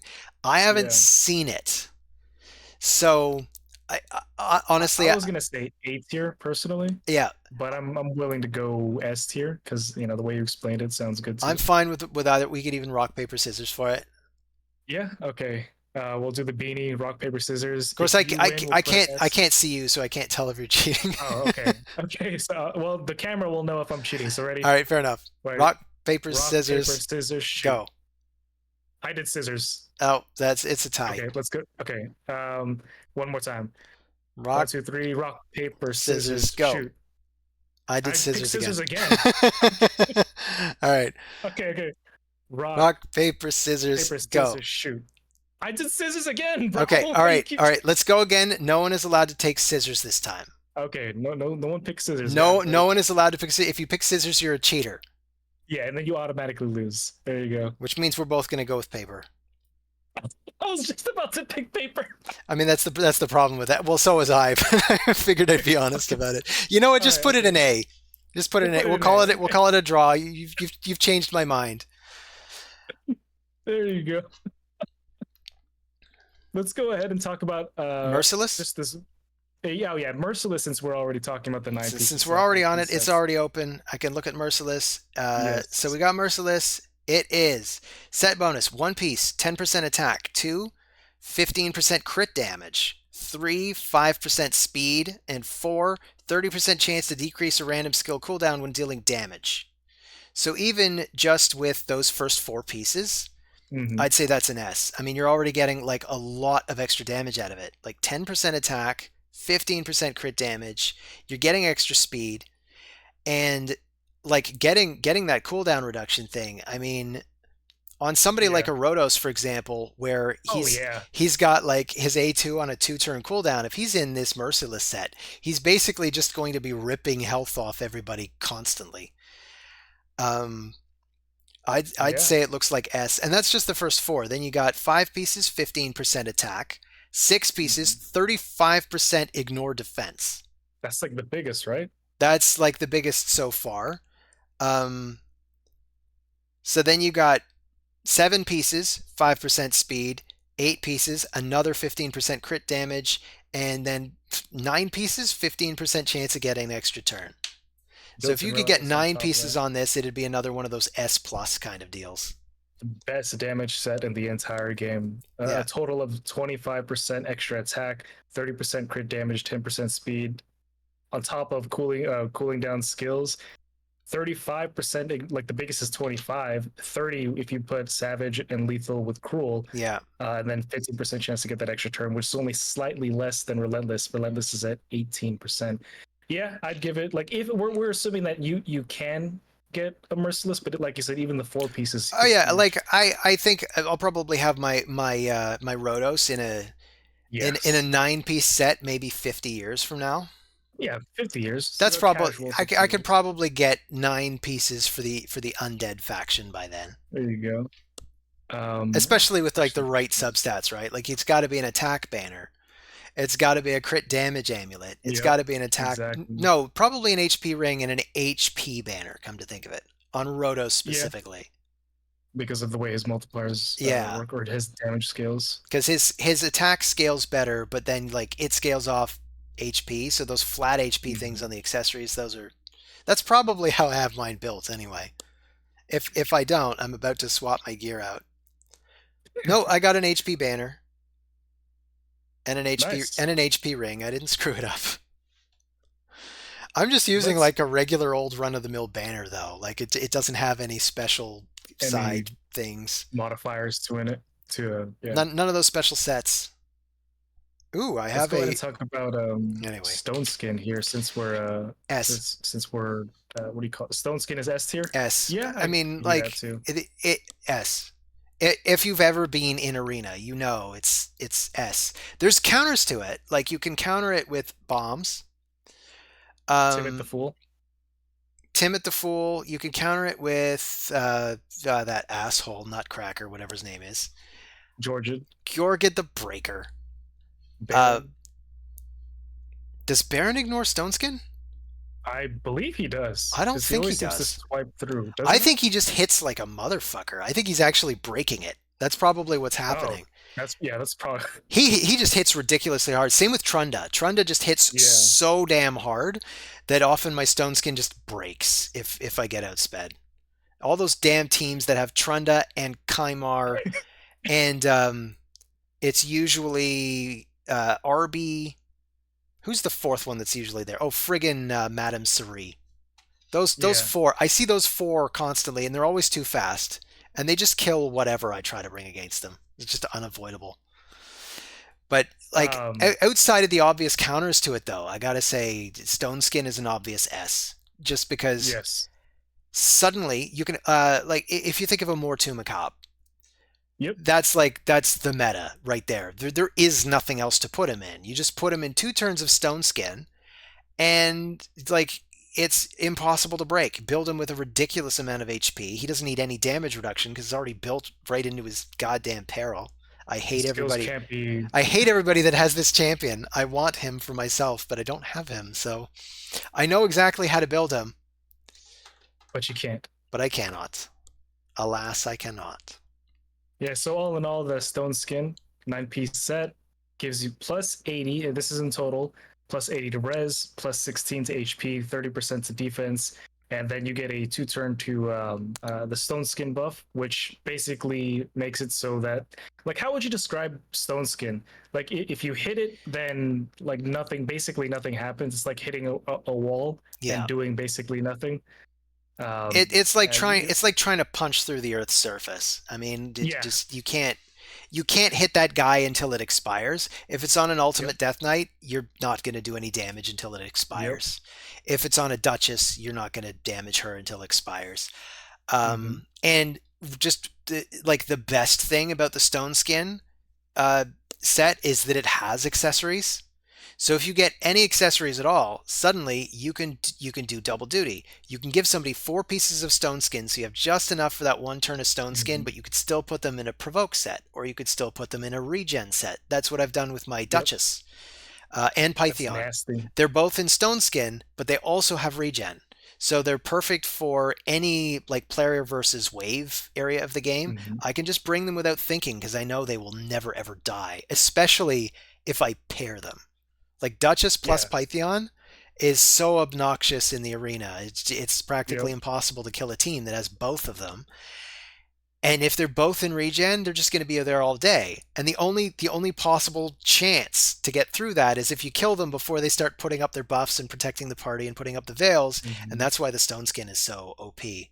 On again, like just about like Siphi would be another great example. Although I've Siphi seen often is Sippy. just in straight up speed, but Yeah. same kind of deal. Um, yeah, and then Mithrala. My Mithrala is in 4 pieces of stone skin plus 4 pieces of perception. you have Mithrala in Stone Skin? Absolutely. It's amazing. Huh. It's great. Like she comes because otherwise you have to worry about her being murdered by something. And with that, That's true. and I was thinking about changing it up just as soon as I can finally get enough pieces of. Come to think of it, I think I've only got 2 pieces of perception and like 4 just straight up pieces of stone skin. But I wanted to put Mithrala in stone skin and immunity. This was my Hmm. idea because every now and again you fight an astrolith and she can Yes. just ignore all of Mithrala's resistance and just place the bombs on her anyway. But this way, it'd be completely impossible. She'd be Yeah. walling out even that. Anyway, that said, S tier for Stone, 100%. I can't argue with that. I can't argue with it at all. The next 9-piece set we have to talk about is the most recently introduced Rathalos set. Could you read off the skills for that, Sure, just please? as soon as I can verify I even have any. Yeah, I I'll got have one to look here. in. I got one here. I think that's Rathalos set. Yeah, Rathalos set. Um, and I'm actually thinking I could put this one on Rotos the Lost Groom because it's in my Undead faction. And so here's what it does: set bonus 1 piece, 5% crit rate. Hmm. 2 pieces, 15% crit damage. 3 pieces, 5% speed.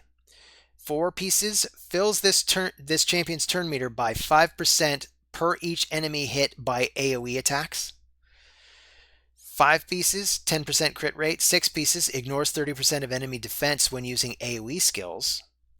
7 pieces, another 15% crit damage. 8 pieces, another 5% speed. And 9 pieces, 30% chance to repeat damage dealt by AoE skills.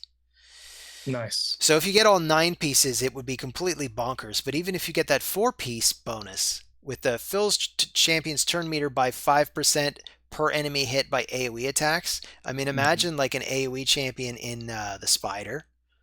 Just Yeah, like Saurus. you'd be filling your turn meter like crazy. I mean, imagine putting a frickin' what's his name, Shield Guard in this. Yeah. Shield Guard who already fills his turn meter by like Yep. well, actually, it pretty much fully fills. This would be overkill. You wouldn't even Yeah. need to do that. But you would instantly get another turn with a lot of champions that already have that kind of thing. So on anybody that Hmm. has a lot of area of effect attacks, not necessarily just nukers. Like it sounds like this is a nuker thing for like a skull crown or something like that. Hmm. Um, Although what to watch out for on a skull crown is sometimes you want your skull crown to be slow so she doesn't lose her unkillable. Yeah. Um, but I mean a Krisk or I mean really anybody like a mighty Uko, anybody that's doing those crazy AoE things, you're Hmm. just getting even faster with this stuff. Yeah, it looks like it could swing either one way or the other. Like it could be used for, like you said, Uko, so that they can fill up their turn meter faster. Or it also looks like it could be built for somebody who's a damage dealer, so that they could pump out more damage on top of going a little bit faster as well. Yeah, so I mean, I'd put this in S because even if you take just 1 piece on like an accessory, you're getting Mhm. 5% bonus to crit rate, and there's really nothing Yeah, else that does that. And crit rate can actually be very hard to get to 100. especially early on. And so this is Especially just early and on. that's just with 1 piece. So if you could get 2 pieces, then you're getting an extra 15% to crit damage, which is at least as good as any other 2 piece set. Mhm. Right? You're getting like you can get Pretty much. 20% from the crit damage set, right? Whatever it's Yeah, called. Um, but with this one, you can get a 5% crit rate and 15% crit damage. And yeah. you can get more speed on that third piece. It's just you get a bonus for every piece. I think it's an easy S. I do like these one piece sets because for the longest time before these 9 variable piece sets were introduced, we were kind of just throwing in random, what we'd call like one off pieces Yeah. um, that are like really good, but they don't really add as a set. So there was something missing. But now with these one piece pieces of gear, we're able to get that much more Yeah, out of totes. gear. So yeah, I give it an S tier as well. What other? Let's see. What is protection? Protection's a. I don't really use protection if I'm being Oh honest. man, protection S. And S tier. but let me tell you why. So like it also brings a crap ton of bonus stats, right? You get HP Mm-hmm. percent, you get speed, you get resistance. So that all folds together. It's almost as fast as speed sets, but having protected buffs just completely like ruins a debuffer's day. Like I have a bomb team that needs the whole team to die immediately. Like I basically it's a blitz bomb team. I've Mm-hmm. stopped using it as much because basically it gets walled out by protection. As soon as there's a protected block debuffs, I'm done. Like especially if that That's block it. debuffs is up on one of the revivers, especially if it's up on friggin' Duchess. I'm not gonna be able to get the job done. It's it's an absolutely broken set, honestly. I think it's a little too OP, but I'd say it's an easy S. I should probably take a look at protection gear My again because I don't use it. my Emic But is built out in protection. I also did the 271 speed Emic, but with oh well. protection because I wanted to make sure his buffs didn't get stolen. So I put my Emic in protection. Anybody up against the like the Hydra, you want a mischief tank, right? Mm-hmm. Putting them in protection gives you that added layer, Yeah, right? They're now even less likely to be able to strip buffs off whoever they're trying to strip buffs off. that's true. Yeah, I'm gonna go ahead and take a look at protection gear. But I do believe you, and protected buffs is a huge thing, especially protected block debuffs. Like earlier today, I went up against two guys in live arena. I brought Rathalos in, or not Rathalos, Ramatsu in, and I placed my block buffs up with Duchess, and Uko steals it. So him having that protected stolen a buff in and of itself, the block buff was just it was ruining Yeah. my day, making the fight a lot longer than it needed to be. So yeah, I Yet definitely another see the yet appeal. another reason why I love Uko. Like Uko just does that. Ukos, What a I what a jerk. I like to avoid Ukos personally during plat pushes just because there's so much RNG involved with Uko. So I personally avoid him. So yeah, I see it. Yeah, just Let's talk just about what a champ. But yeah, let's move what a on. champ.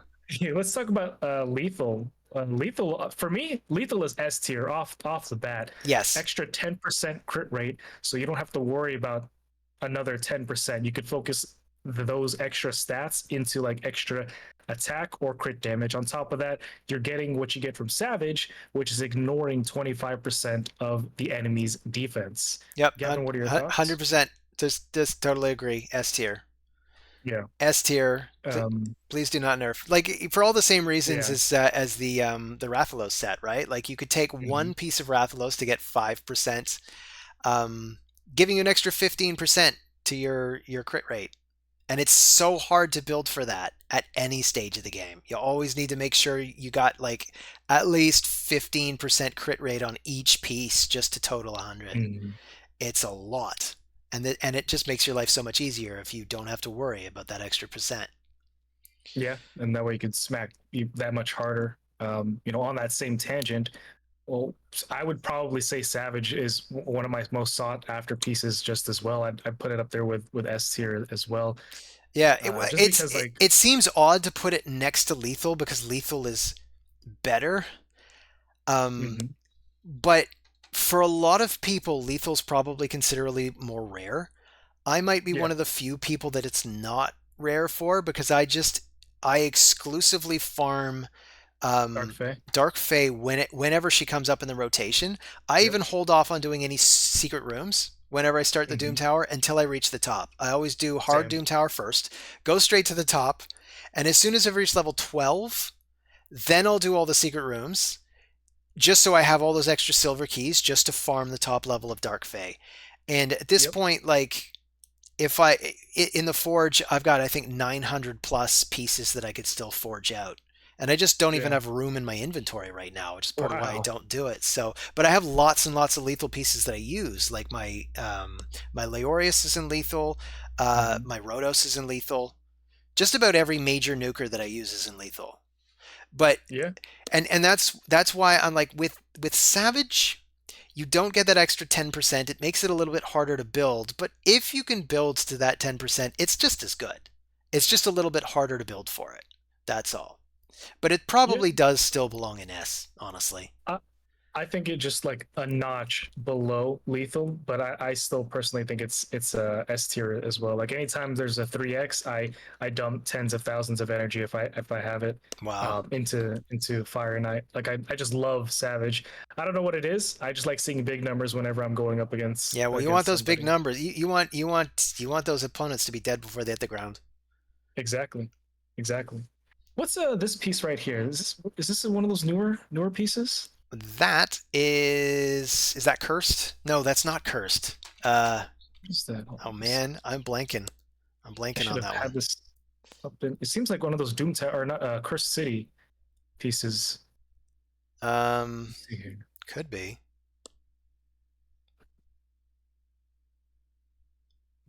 What is that one? Oh, that one's supersonic. Killstroke. This is supersonic. It's Killstroke. Wait, Oh, there. can you put your arrow over it again? I lost my place on the screen. There. Yeah. Hang on. Is that a? Oh, I lost my place again. I'm pretty sure it's Okay, there we supersonic. go. Yeah. Um, so I'm looking at Killstroke, and it looks to me like it's that, but no. You know what? No. Your This is Killstroke. yeah, she's in Killstroke. Allure's in Killstroke. Yeah. Allure's in Killstroke, so yeah, I'm back to not being sure. I don't know. So this is super. I'm pretty sure this is supersonic. I'm looking at it on my other monitor here, Oh yeah, it and totally is. yeah, Yeah. supersonic provides a total of extra 15% to HP. It gives a extra 40 points to res, 32% So speed. we read this one off already. Wait Oh, a minute. we didn't. I think we didn't place it.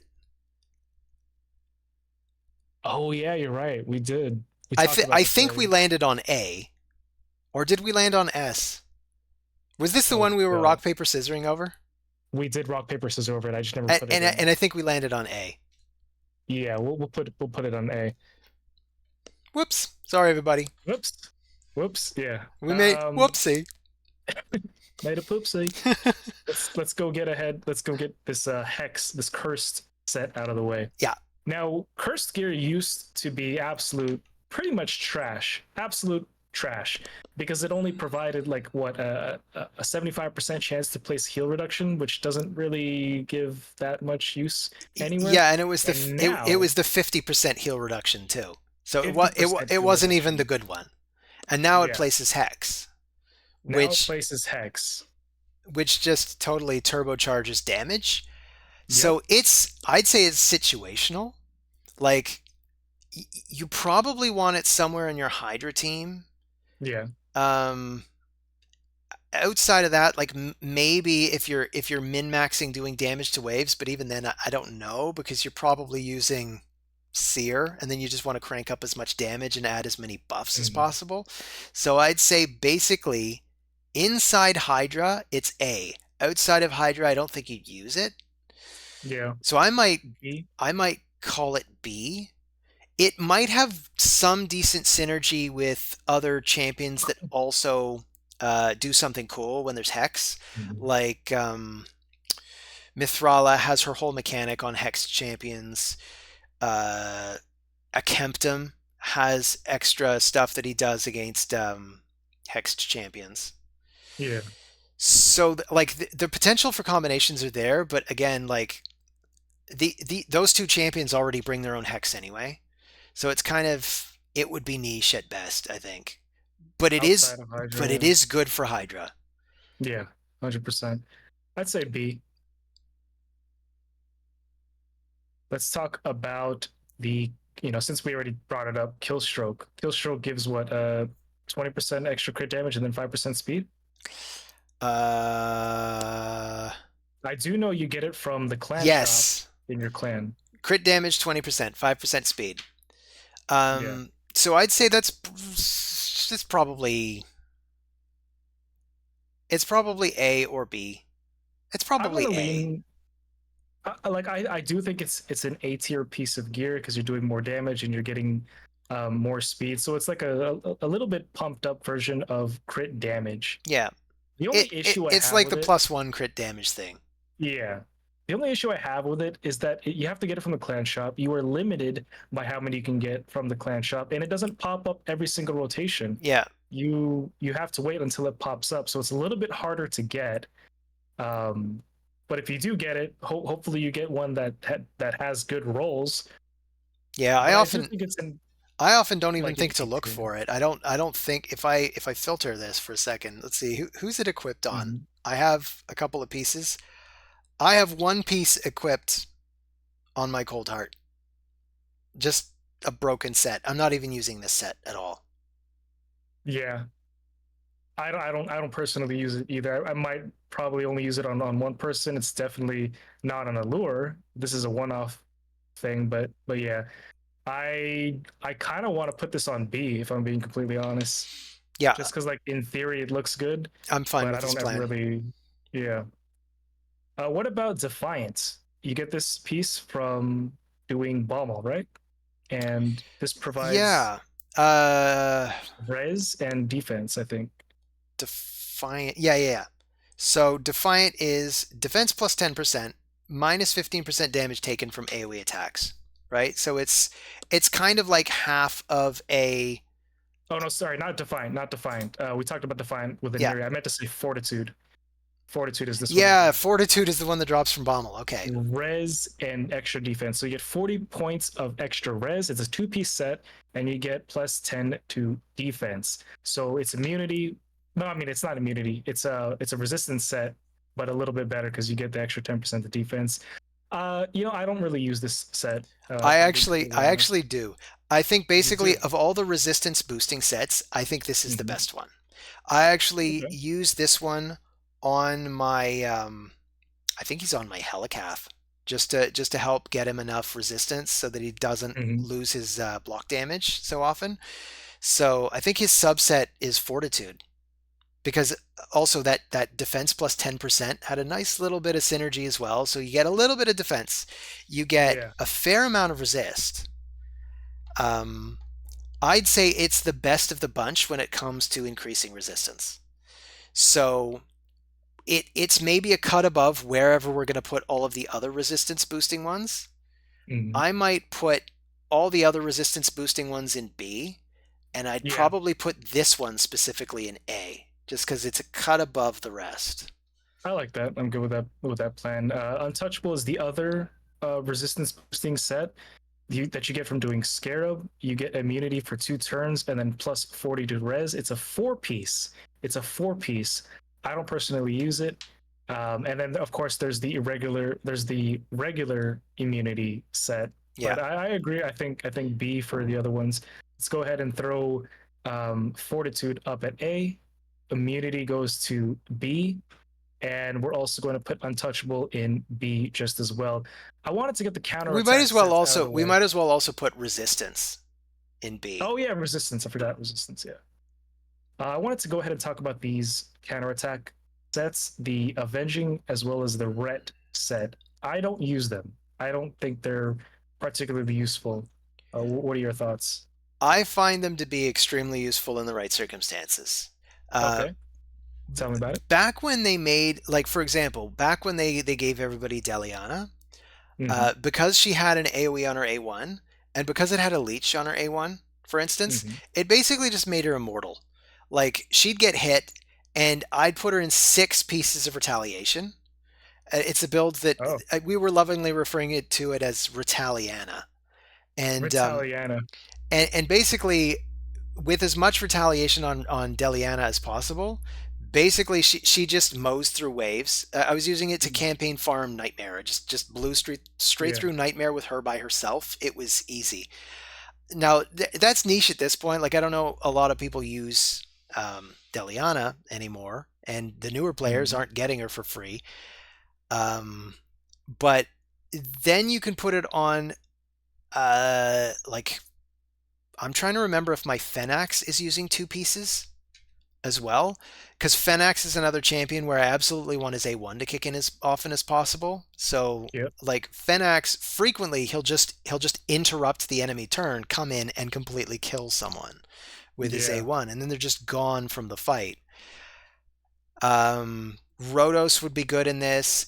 Like, I mean, any decent AoE nuker would be good in this.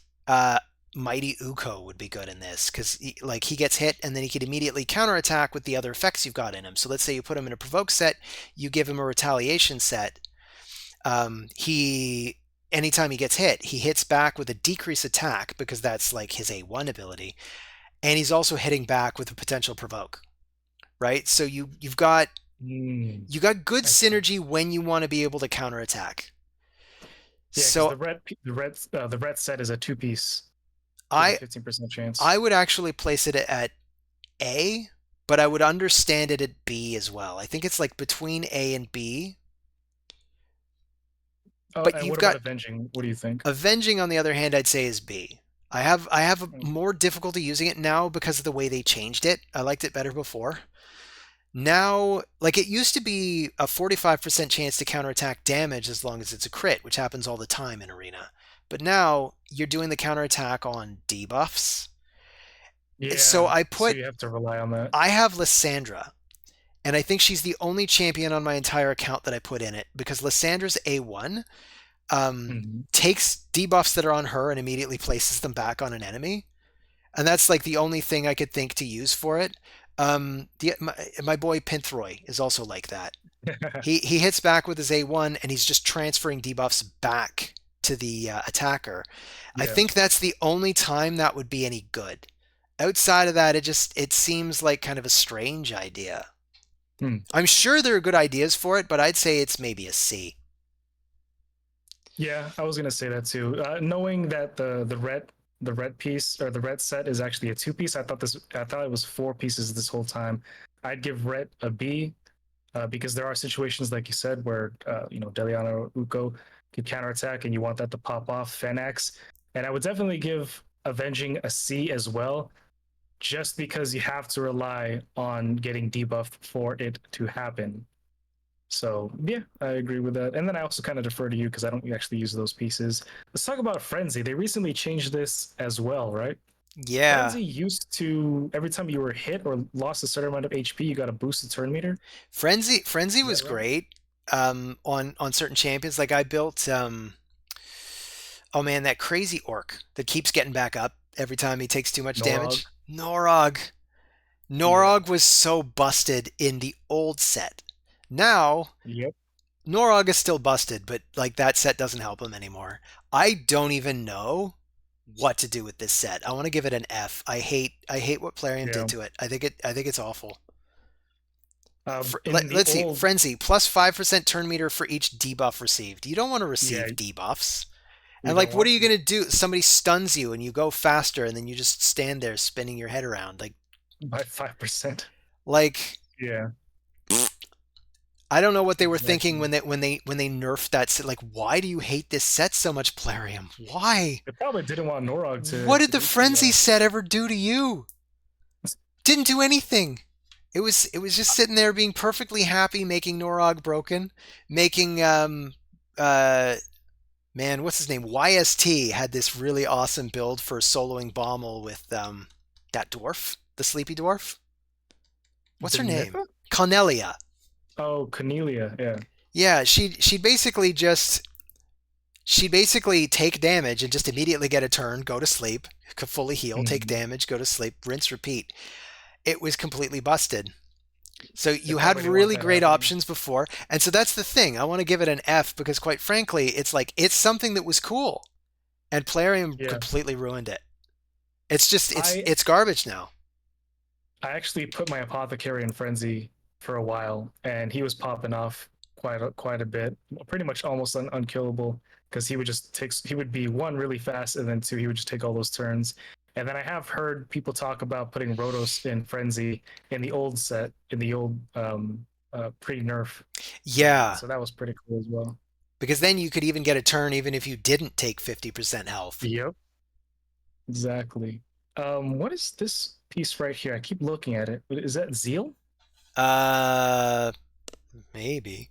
This one right here, all the way at the very end. Let me scroll down to the bottom. I got my list here. It is Zeal.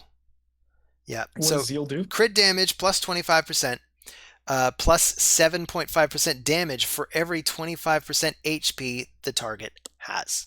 So basically, you do more damage, the more health the enemy has. So I guess this is the kind of thing where either you want to be nuking somebody out of the gate and hitting as hard as possible while they're at full health, or maybe you Mhm. want to be like your clan boss team, but you're hitting clan boss right at reset.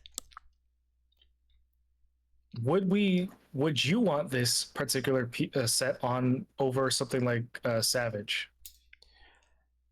It's a tough call because it's crit damage plus 25%, right? Yeah. And that's the flat thing that you gain. That's not the dependent part. Mhm. Um, so I mean, you could get really explosive damage out of it. The way it calculates, I think that gets up to what 55% crit damage added, which is a pretty crazy number. Um, that might be better in some situations, but I'm I not too think well versed in I it, think it would but still be niche and like just full disclosure, I've never built anybody in this set. neither have I. I can think of ways this set could be used, but I don't think they're practical. Like maybe if you're doing like your campaign farmer could be in this, for example. Yeah. Because if you know you've speed tuned it and you're basically just hitting them out of the gate, campaign farmer might actually be more powerful in this than even lethal or savage. Yeah. So that's one idea. It could be for a campaign farmer, but honestly, there's a lot of stuff you could put your campaign farmer in. Like my campaign farmer on my new account, my mini account, where I've got Kale still doing it, Mm-hmm. he can blow through stage 9-3 on Brutal, like while I'm farming for extra War Maidens. Mm-hmm. Um, he farms it in 5 seconds if everything goes Wow. well. The longest runs are like maybe 12, 13 seconds, but he's in life Yeah. steal. He doesn't have, like, he's not ignoring defense at all. It doesn't even matter if you're doing campaign farming. So it might be good on a surprise nuker, but you have to be hitting them when they're at full health, and if you don't quite take them down at full health and they're at half health and you come around to your next turn, you're still going to be hitting them for that much less damage again. So Yeah. it Feels like a B. it feels like it could be anywhere between a B and an F, honestly. I have no idea. But yeah, let's put it in B. It sounds like it should be a good enough Yeah. set. Let's talk about Guardian. Guardian is like a built-in ally protection Yeah, set with healing mechanics in. So it's like you get an extra 10% to heal while also taking, I forgot what the specific damage mitigation on your allies is, but me too. let me find it right here. Wearer absorbs 10% of all damage dealt to ally champions and then heals by 10% every turn. I do like this set. It helps to keep my entire team alive. I have actually used this on Inquisitor Shamael, surprisingly enough. And he takes a lot of damage, but then he heals quite a bit, and I have him going pretty fast, so he's healing that much more. A little fun thing I don't recommend Inquisitor in Guardian set. Usually you'd put Guardian on somebody who's like a Reviver support champion, or even like I think Ursula or Ursaga. Yeah. I could see Guardian on We were something we like were talking Duchess about as we were well. talking about Norog earlier. Um Yeah, and or no, sorry, Nogdar. I don't know why I got his name wrong. We were Nora. talking about Nogdar earlier, right? With his Mm-hmm. I actually put him in a Guardian set as well. Because Oh, I basically wanted him to take more damage for the party. So I basically just had him take as much damage as possible just so that he would die immediately. So that he could come back and immediately start hitting. it's a good idea. So that's basically, yeah, when they gimped Frenzy, I switched to this set. I switched to Guardian. And I think my Vogoth is also in Guardian. Oh, I can actually see right here. My Burengiri's in Guardian. My Master Butcher's in Mm. Guardian. Yeah, the obvious people. Oh, and Wither Yeah. the Crowned is in Guardian. Those are my champions that I put in Guardian, and they take one for the team. It's a good set. I'd say it's probably about as valuable as Bolster. It might be B. It Mm. might be A. I'm feeling A. I feel like it does bring a lot. It does help keep the entire team alive while keeping your whoever you put it on alive as well. I don't think it's account changing. I don't think it's going to help you push too far up into certain areas, but I do really like the set. I do go out of my way for it whenever Doom Tower rotation allows for it. I would say A tier. Sounds good. Let's talk about Stalwart. Stalwart reduces the damage that you receive from AoEs by 30%. Do you use Stalwart anywhere? I Not think re- it's a really good set, not but I don't really. use it. Um, Defiant is a little bit better. Like if you Yeah. can get two sets of two Defiant, you get the Mm-hmm. extra, what is it, defense plus the damage reduction, which is just Yeah. like a little bit better than having nothing but the 30% damage reduction. True. True. So it's like a slightly inferior version of that. It's a little bit harder to build because of that. It's also a And, four and piece. you can't pair it with regen. Yeah, because it's a four piece. Yeah. So maybe it's a C. Yeah. We'll give it a C. I agree with you. Uh, crit rate gear. I think it's complete trash. I don't like crit Yeah, rate right gear. at the start of the game, it can help, but F. Yeah. Yeah. I'm gonna say both lifesteal. Oh, well, we'll talk about lifesteal in a minute. But crit rate, like you said in the beginning, is cool. It can help out, but it drops off very quickly. I wanted to hit on lifesteal. To me, and I've said this before, and I stand by it. Lifesteal is really good early on, even into the mid game, but you don't want to rely on it. It's like training wheels. You don't want to learn to lean on lifesteal too much. But it definitely helps you get to where you're going, especially early on. Yeah. I think lifesteal is C or B. I'll let you choose. I was going to say A or B, so I guess we can split the difference and make it B. I like lifesteal because of how valuable it is Mm-hmm. um, in the early game. Yeah. Like my early game account, I've still got Kale in lifesteal, uh, and I've still got Shield Guard in lifesteal, and really the two of them are enough. It's basically anywhere where you need some champions that can have a little bit of a tug of war Mm-hmm. with the enemy. Like if I get outsped and my Kale gets hit in arena, and then he gets the opportunity to hit back. He gets all his health Yeah. back, so it creates a tug of war psychology with the opponent. Yeah. So it can like it's not the best thing, but it can be really really good early game when you don't necessarily have decent support, or anytime you have somebody that needs to solo, or anytime you even just need, as you said, supplemental ways of staying alive. So that's why I'd Yeah. say it's a B. It's a really good Yeah. set. And it's probably for most players just starting out, it's going to be the first set that you really put on your best champion, and you're going to be happy with Yeah. it for a while. It's For it's sure. a good solid set. I think my shield guard on my endgame account is still wearing it.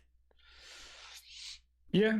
Um, yeah, I agree with you. And all I gotta say is just like later on, it becomes a detriment because you're missing out on a lot of other things. And the reason I say this is because when I first started playing a while ago, I relied way too much on lifesteal and I made that mistake. So maybe I'm a little bit biased with my experience, but yeah, we'll My leave it at first B tier. my first clan boss team, Mm-hmm. where I was able to push all the way to Ultra Nightmare. It was like a three key Ultra Nightmare like traditional team. Mm-hmm. And I had Iron Brago bringing up his increased defense, and I think I had Frozen Banshee doing the DPS. I Yeah. had who else did I have? I had Brogni putting up those shields. I had Geomancer doing the damage reduction and putting up the Mm-hmm. HP burn. And it's basically my team. I didn't have Leech anywhere. My team stayed alive with lifesteal. Like it just put everybody in Nice. lifesteal. It was not the best team ever, but it got the job done. It got me through Ultra Nightmare without having unkillable. Like I just didn't have the champions for unkillable. I Mm-hmm. did have the champions to like stay alive as long as I had enough healing. And I found that basically if everybody's got War Master or Giant Slayer and they're in lifesteal, they just suck Yeah. back a crazy amount of health from the clan boss. There's really good synergy there. And that's why I'd say it's at least a B and maybe an A. Okay. Like on an early account it's A. Yeah, I Later agree. on it's probably still B to designate there are better things. But Yes. man, I like lifesteal. I'm a fan of lifesteal. Okay. Well, happy medium. We'll go with B. let's get this regular old not perception accuracy. It's a flat 40% or 40 points, I should say, boost to accuracy. It's Yeah. a two-piecer. Early on, sure, if you're lacking accuracy, but later on, as you do faction wars and other things, perception gear will definitely take the throne over Yeah. accuracy. So I I'd say think, B. yeah, I was gonna say B as well. Because And honestly, it's still way better than the other stat boosting sets. yes, Um, but you don't get that speed like you do with perception. yeah, exactly. Let's talk about Relentless. Relentless is really cool. They nerfed it from 23% to 18%. Oh, really? Gives you an extra, yeah, It's it used been to be it's 23%. been 18% for as long as I've been playing. So that must have been a long It time was a ago. while ago, like I COVID I started playing in before. 2020. Okay, So, so yeah, right around that time. but yeah, even at 18%, I think it's still an S. Yeah, I love it's Relentless. huge. It's completely amazing. Like on my early game account, I've got I booted it and I got Xeno Gray Blade Master, and I put Mhm. her in Relentless, and holy crap, she's just a motor. She just murders things. I'm having her like solo her way through faction wars. She's just like she doesn't care Wow. because she just keeps taking turn after turn after turn against the clan boss. She like does almost double what Kale is putting out, and Kale's putting out all those poisons, right? Yeah. And she's just getting even more because if you get her like even just 1 star of brimstone on her with her triple hits or any other Mhm. legendary that you've got who's got a triple hitter on the A1 like Newt or Yeah. just whoever, man, the amount of DPS you can get out of somebody with relentless, it's just relentless. It's nuts. It's bonkers. Against Hydra, same thing. I mean, just Yeah. getting lots of extra turns against Hydra, you're just cranking up that damage. And I I catch people in arena using the same thing, Yep. like just scoring 3 turns in a row sometimes, and I'm like, what in the hell is going on here? When's Yeah. my turn? I went up against a Rotos in Relentless once, and he just kept taking turn after turn, like because he has A1 that has the built-in extra turn Yeah, chance, and then Relentless, he just kept going and going and going. But yeah, definitely S tier, especially for somebody who's like a supporter champion. You build them really fast in Relentless, taking as many turns. I know on my wife's account, I built her Elva in Relentless, and Elva just keeps nice. going over and over again. Maybe that's what I should But do yeah, with my Elva, because Elva has healing built in. Like I said, I put her in regen, mm-hmm. but because of the amount of healing she puts out, Yep. I'm gonna look into Relentless. You've Okay, convinced me. there you go. Actually, Let's no, move on over. I know why I didn't do it. She's on my clan boss team. That's why. Oh, that's yeah. Don't want her Relentless falling out of can. tune. But you know what? Yep. Maybe it's time to retire her from the clan boss team. She's too good. I need She's to get too her in good. Relentless. I love this idea. I'm going to rebuild it in Relentless. I don't care. I don't care about that. There you go. That was my alt clan boss team. I have one team to beat them all. It's a little Yep. inferior in damage, but it's universal. It works against every level of clan boss and every affinity. So, There you yes. go. But anyway, I digress. You're good. Let's talk about Swift Parry. I think Swift Parry, when it first got announced, I thought Yes. I was in love with it. But when it came out and I started using it, it's not really my favorite set. But like I have it on Python just because it can be annoying when you're in arena and you go up against like even a Siphi or a Duchess, and they place unkillable, and that's the only reason why I have Python Yeah. in Swift Parry. But other than that, like I'm thinking about changing him back into Bolster. I wanted to try this out, and you know it's nice to get the 18% boost to speed. The crit damage doesn't do anything for him, but it was the 50-50 unkillable for me. What Yeah, do you think I'm about always Swift Parry? amused when I see a support champ in Mm-hmm. Swiftberry. Like for me, it's always Duchess. I see a Duchess in Swiftberry. Yeah. I saw this one Duchess recently. She was in Stone Skin and Swiftberry, so 2 turns of Stone Skin, Wow. then a Swiftberry, and I still won. That's the thing. Dude, you're Yeah. trolling me in the arena, but I'm still gonna get you eventually. Yeah. Um, but on nukers, like right now, I've got, let's see, I got my Foley in it. I have my Herndig in it. I have Dark Elhane wearing a set. And oh, I thought I had I thought I had Canderfawn in it. Yeah, I do. Yeah, Canderfawn is wearing a Swiftberry set. Hmm. So, Canderfawn in particular, man, just a 50% chance Yeah. to survive getting nuked out, in addition to all the other crazy defensive things that he can do to stay alive. Hmm. It's just super good on those nukers that already have a little bit built in that keep them alive, and it just gives you that little bit extra. I'll see like Georg the Breaker in Hmm. Swift Parry, or Yeah. frickin' that guy I was complaining about him earlier, more too macabre with his fucking Yeah. peril, and like he'll go unkillable, and I'm like shit. Yep. So did you Af- say S tier? Because I was yeah, so gonna I was gonna put it S tier. I was gonna say S, the easy Yeah. S, Okay. just Easy S. S. Yeah. No question in my mind. Yeah. 100%. Crit damage, just the flat extra. I think it's 20%. The crit damage. What do you think about it? B. I think it's A tier. Uh, Really? Okay. I say B for pretty much the same logic as the 40 points of accuracy or 40 points of resist. Hmm. Like I feel like it's at about that level of adding stuff. I can see the logic to A though, because you do want supplemental damage on your nuker, and like let's say you've Yes. got a defense based nuker, it's probably a better subset than cruel, Hmm. because cruel is good if you need the attack as well, but if you don't, 20% crit damage is probably better than like the 5% ignore Yeah. defense, but it's a tough call. It kind of depends. So yeah, A, you've convinced Gut me. instinct thing. Let's talk about reflex. The skill cooldown, or what do you call it? The Cooldown reduction? 30% chance I think it's a to a 40. cooldown reduction. Is it 40? I think so. Let me Okay, quickly let me, look that up. you get it from the ice golem. I have it right here. Yeah, 40% chance. Reflex you get from ice golem, 40% chance to reduce a random skill cooldown by 1 turn.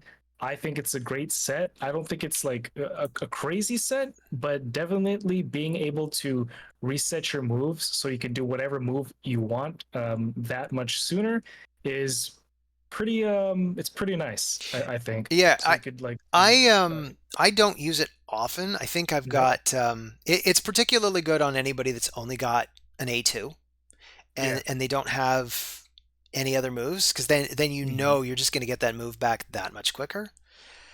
But that What I said, do is I preset and I just turn off the other skills off if I want a specific thing yeah, to pop off. that's another good way to do it. Yeah, like with a cold heart. Yeah, If you're just like, you know what, cold exactly. heart is not going to use her AoE. Like, come on, Yeah, guys, she's going for the heart seeker. I'm gonna go A. What do you think though? I would have gone B, but Okay. uh, I mean, like I'm looking at the other things that are in A. It probably deserves to be up there with the rest of those. Okay. It was definitely an A before they nerfed the Infinity Shield comp for Oh my Hydra. God. Yes. I Yep. actually built my Brogni in Reflex, Reflex. Huh. I had mine in Savage. and I never really got to enjoy it. But anyway, that's Yeah. those days are over. Not Yeah. using that anymore. All in the past. That's also What part of. this is I think I gotta be like I said this before, that I kind of lost interest in building Hydra teams. I really hate Hydra. I hate yeah. thinking about Hydra. I don't want to think anymore. I don't want to have to change my teams around each week trying to Yeah. figure out how to get the damage. I hate all the RNG, and part of it is I built this team, and then Plarium just came in and nerfed something, and I was like, you know what? I don't want to do this Over anymore. it. Over it. I don't Not your want to. focus anymore. Not. I don't want to. You robbed me of my will to do it. So Yeah. now I have three teams that I think I've been running for the last year. Honestly, I haven't updated it at all. Throw it in, walk away. Exactly, and Yeah. I might rerun it a couple of times over the course of me doing something else. But outside of that, like Yeah. I refuse to do it manually. I can't. I can't bring Gotcha. myself to do it. This game has stolen so many years of my life, man. My God, tell me about it. I'm right there with you. But I still love it. Now, this particular set you get from doing the Magma Dragon. It is called Fatal. You Oh, get a boost to attack that and sounds crit right. rate, I think. Yeah, fatal, 15% attack and then extra 5% crit rate. I don't really use this for anything, but I have seen this put on some nukers out there. I don't think it's a crazy set. I would give it a B. What are your thoughts? What's your experience with it? Um, I have exactly four pieces in my whole inventory, and I don't use them. I don't even know why I'm holding on to them. They don't even have particularly good stats on them. So I'd say C, I can give maybe. it a C. I mean, I'm okay with that being a C. attack 15% and crit rate plus 5%. Yeah, that's like ever so slightly than the other ones that we put in F, right? Yeah, true, ever so slightly. It's probably All one right. of the most inferior sets to come out of the Doom Tower. Yeah, like there's not even much we could say about it just because like there's you know what I mean. It's stats. Um, Yeah, we yeah, we talked about that. Yeah, that's right. We already talked about it. destroy a niche set for me up against the scarab. Yeah, Scarab King. That's what this is for. That's about it. That's about it. What do you rank this as? I'd say B because you want it for the Scarab King. That's about it. I I agree. I really don't think there's anywhere else that is any good. I think the only champion on my entire account in Destroy Gear is Hmm. Armiger. Yeah, I made I him can see I that. made him a Scarab King specialist. So that's it. That's what he does. That's his function. He just hits Yeah, Scarab King for the big damage and chunks it off. And the thing is, at this point, I think Rotos does more damage with his A2 yeah, he does. than Putting someone in a destroy set. yeah. Yeah. So What is this right here? Do you know what this set is? Let um, me see if I can find it. yeah, it's another one of those ones. That's like, is that a new one? I don't know. Let me pull up this here real I quick. mean, it's reminding me of the Rathalos set, but we already talked about Rathalos. Let me see. It's oh, it's on my man eater, so I can just pull up my man eater. So I'm trying to win the archer tournament here, and right now I am in first place, but I don't know for how much longer. So that's why I haven't been able to look at my main account here. But just for this, it's not even Yeah, loading up. it's just farming nonstop, I guess, eh? Yeah, it's just farming nonstop. But let me just real quick pull up man eater, and we can see that it is it's bloodthirst, 12% crit rate, and then heals by 30% of damage dealt. Lifesteal with crit rate on it. Uh, Oh, that's interesting. I don't really use it, but like, what do you think about it? I don't even think I have this set. No, What's it called again? bloodthirst. Oh, I do have a couple of pieces. I have a very small number of pieces of it though. Yeah, crit rate plus 12% and heals by 30%. So it's basically like a plus one version of lifesteal. Lifesteal. But I don't what drops I guess this is dropped by the Griffin. Eternal Dragon. Is it Griffin or Eternal Dragon? Oh, one of those Griffin guys. drops Guardian. Oh, that's true. So I think this is Yeah, Eternal Dragon.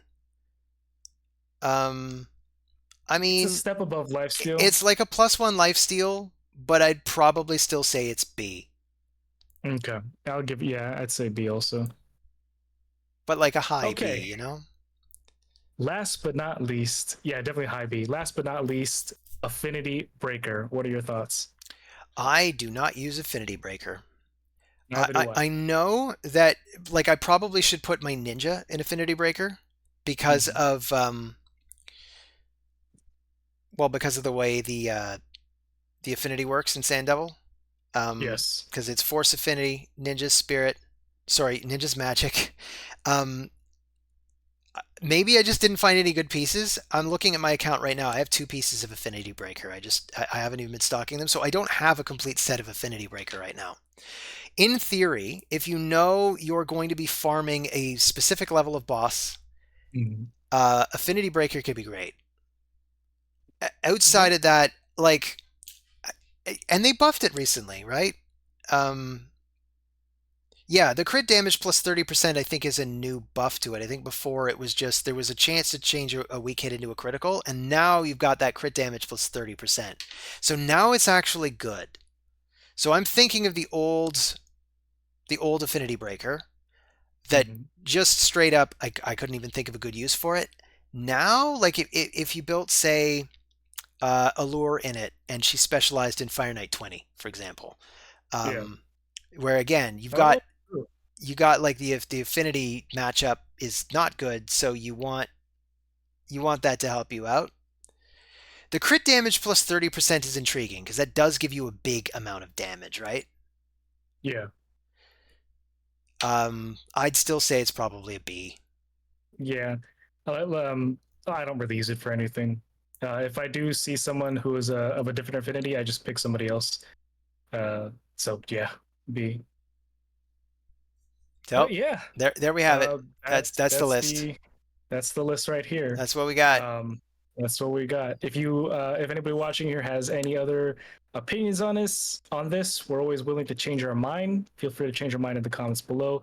Again, Gavin, thank you so much for giving me your time today and giving me your insight, another veteran's thoughts and experiences with gear, because I obviously don't know everything. But yeah, go ahead and check out Gavin on his channel. I'll link it down below. And yeah, see you on the next one. Yeah, right on. Right back at you. Thanks Peace. for inviting me. Take it easy. Thank you. Thank you. Peace. Yeah, okay, recording is done, Gavin. Yeah, no, really. Thank you for your